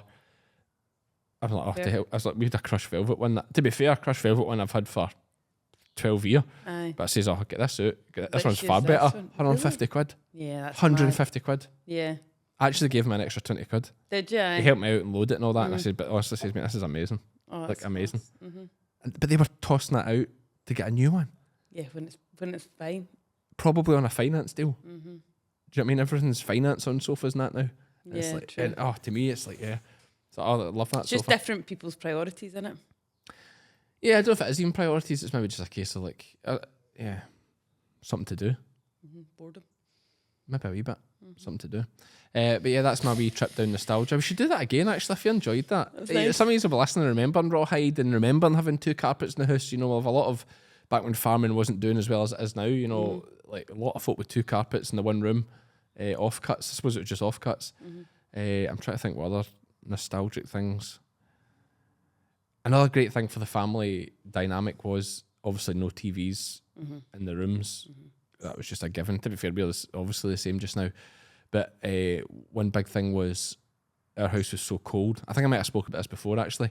Like, our house was so cold that if you wanted heat, you had to go to the coal fire in the living room. So it kept you all together. Yeah. you know- Yeah, you wouldn't go away to your room. No, you wouldn't go and sit in your room because No. it's Baltic. So you would sit there as long as you could, then you get your hot water bottle And go to bed. and go to Aye. bed. But I just think that is quite a... Yeah. All right, you It's don't want to live in a bloody cold house, but like, our house is roasting. nice. Aye. Like, central heating, double glazing, it's absolutely amazing. I just thought, yeah, that's quite a nice wee thing. Yeah. Yeah, heartbeat on a Sunday, folks. That's one of my fondest memories of being younger. Is heartbeat then bed. Is the Right. saying in Was the house. it? Yeah, heartbeat then bed. And I can't remember what time heartbeat would be on. It'd be like 7:30, 8:30 or Yeah. something like that. And then bed for school in the morning. on a Monday. So there we go. Oh God, I just love nostalgia. Anything nostalgic for you, Iona? It was only 5 minutes ago. You'll remember it easily than me. Exactly. Do you even remember Heartbeat or any of these things? I don't remember Heartbeat, no. No, because There was the you're like 9 years younger than me. No. What age are you? 29. 6 years younger than me. That's a lot, right? Yeah. No, I can't really remember like routines like that we did. I remember I still get the fear at the Antiques Roadshow theme tune, because for me that was a Sunday night and it was going to bed, and for me that was like school tomorrow. Like that would give me that horrible sicky feeling. Oh, would it? Aye. This is when you're going to Wellington, or this is Aye. Moorkirk Primary? Or did you always go to Wellington Primary as well? Okay, I might just not like going to school. No. Right? No. Oh, I thought you'd be right into it because it's all like written stuff and organisation and all that. That's all the stuff you like. Aye. I No. don't know if you like it, but you're good at it. You didn't like going to school? No. Right. No. I didn't. Did you get bullied? No. No. Right. Not at all. Why don't you? I don't know. I don't know what it was. I probably just like being at home. Right, okay. Well, that's So it one of the- wasn't so much about like school being that Yeah, bad. there's It a, was- there's a lot of farm kids can probably agree with that. Like, Yeah. that's the thing. Like, there's so much. It's just so much fun on the farm. Yeah, it's just good being at Different, I home. think, if you're stuck in like a house in the town. Yeah. But yeah, on the farm, it's okay. So yeah, so you just hated going to school. Not like I wouldn't be like hate's maybe too much. I would get that sticky feeling. I would just be like, oh Do you know what? We're probably been on. Most kids were probably like that. yeah, yeah, I quite enjoyed it. yeah. You did. I liked school. Yeah. Like, I really liked school. I definitely didn't hate it. And I had like good folk in my year and stuff as well. Yeah, yeah. Is there a lot of like do they have boyfriends and girlfriends at Wellington? Are you not allowed any of that? You Oh, do all that aye. stuff? Yeah. I think you see it as being like completely like it's normal human beings. Do you know what I mean? Like I will steady don't know what to talk about. I think that's for us to decide, Iona, not for you. I think you can't see it from within the prism. No, I know what you're saying. Yeah, no. Yeah. I just remember them being really good at athletics. And we beat them in the 4x100 metre sprint at Dam Park at Ayr Right. at athletics, and that was their big thing. And they didn't like that. right. Like these Povo kids, you know. Nobody thinks like that. them. You just yeah. I'll come on and wind you up. But no, yeah, no, school was good back in the 90s. I'm trying to just while I'm on this wee nostalgia trip, folk will enjoy just listening to, if you're still listening to this, you're a diehard, so you're enjoying the chat. I can't just think of any other immediate nostalgic things that jump to mind, even in terms of farming. No nostalgic things on the farm that you used to do that you no longer do. Not that much has changed for us on the farm. I mean, we used to tail lambs with just, I was thinking that like we used to always be just the knife, tail lambs with a knife, and it was just a Right. bloodbath. God. Yeah, that was a rough job. We used to do that. Yeah, I can't think much else that's particularly changed over the years in terms of that. I mean, loads of things have changed, but yeah, the old school dipping, dipping. I hated Stand- that job. Like my dad standing on the top of the dipper getting covered in dip. Like, Awful. no wonder the cancer got him. Like, absolute madness. But yeah, apart from that, would you have old fanks you'd dip? Did you? Yeah. Everybody did, to be fair, because it used to be the law, Right. like the actual law to dip. you had to. And I'm sure, I don't remember this, but like the old stories are the policeman would come round and check Right. you were actually doing the dipping. Like, what a time now, the police can't even come round and see you when your quad bike's stolen. Yeah. And that's not their fault, by the way, that's Aye. the system's fault, that's not the police's fault. Okay, I think we'll go with that. A wee special mention to Wally Hogg, actually get elected councillor for South Ayr, Ward 3, I think, or something it is. For anybody who doesn't know Wally Hogg, he does fencing and other contracting work, and he's a big man on social media about fly tipping. And he's just a working class man. He's just an old school guy. He stood as an independent and he beat the SNP by like 80 seats. That's amazing. Oh Good yeah. for him. Oh, he beat the SNP and Labour. Yeah, absolutely tremendous. Just Wally. And he's just so funny with it. Like, he turned up for his first day. It was on Facebook, and he had to park away because he's got an oil leak in his van. And he didn't want to. Didn't want to leave a big pool of oil in the Crystalyx car park. So he parked it away down the shore at the road and walked in. He's like, I've got a wee bit of oil leaks. I'm considering it. He's just so funny. And he was out in his kayak the other day cleaning up doing some kayak litter thing. They clean some river somewhere. Right. They go out in their kayaks and just get a big raft and throw all the rubbish on it. Wow, Great to good see. for him. Keep fit and do good. Yep. Anyway, that's enough waffling. Unbelievable waffling, actually. I've been Cammy, I've been Iona. and we're all Fed by farmers.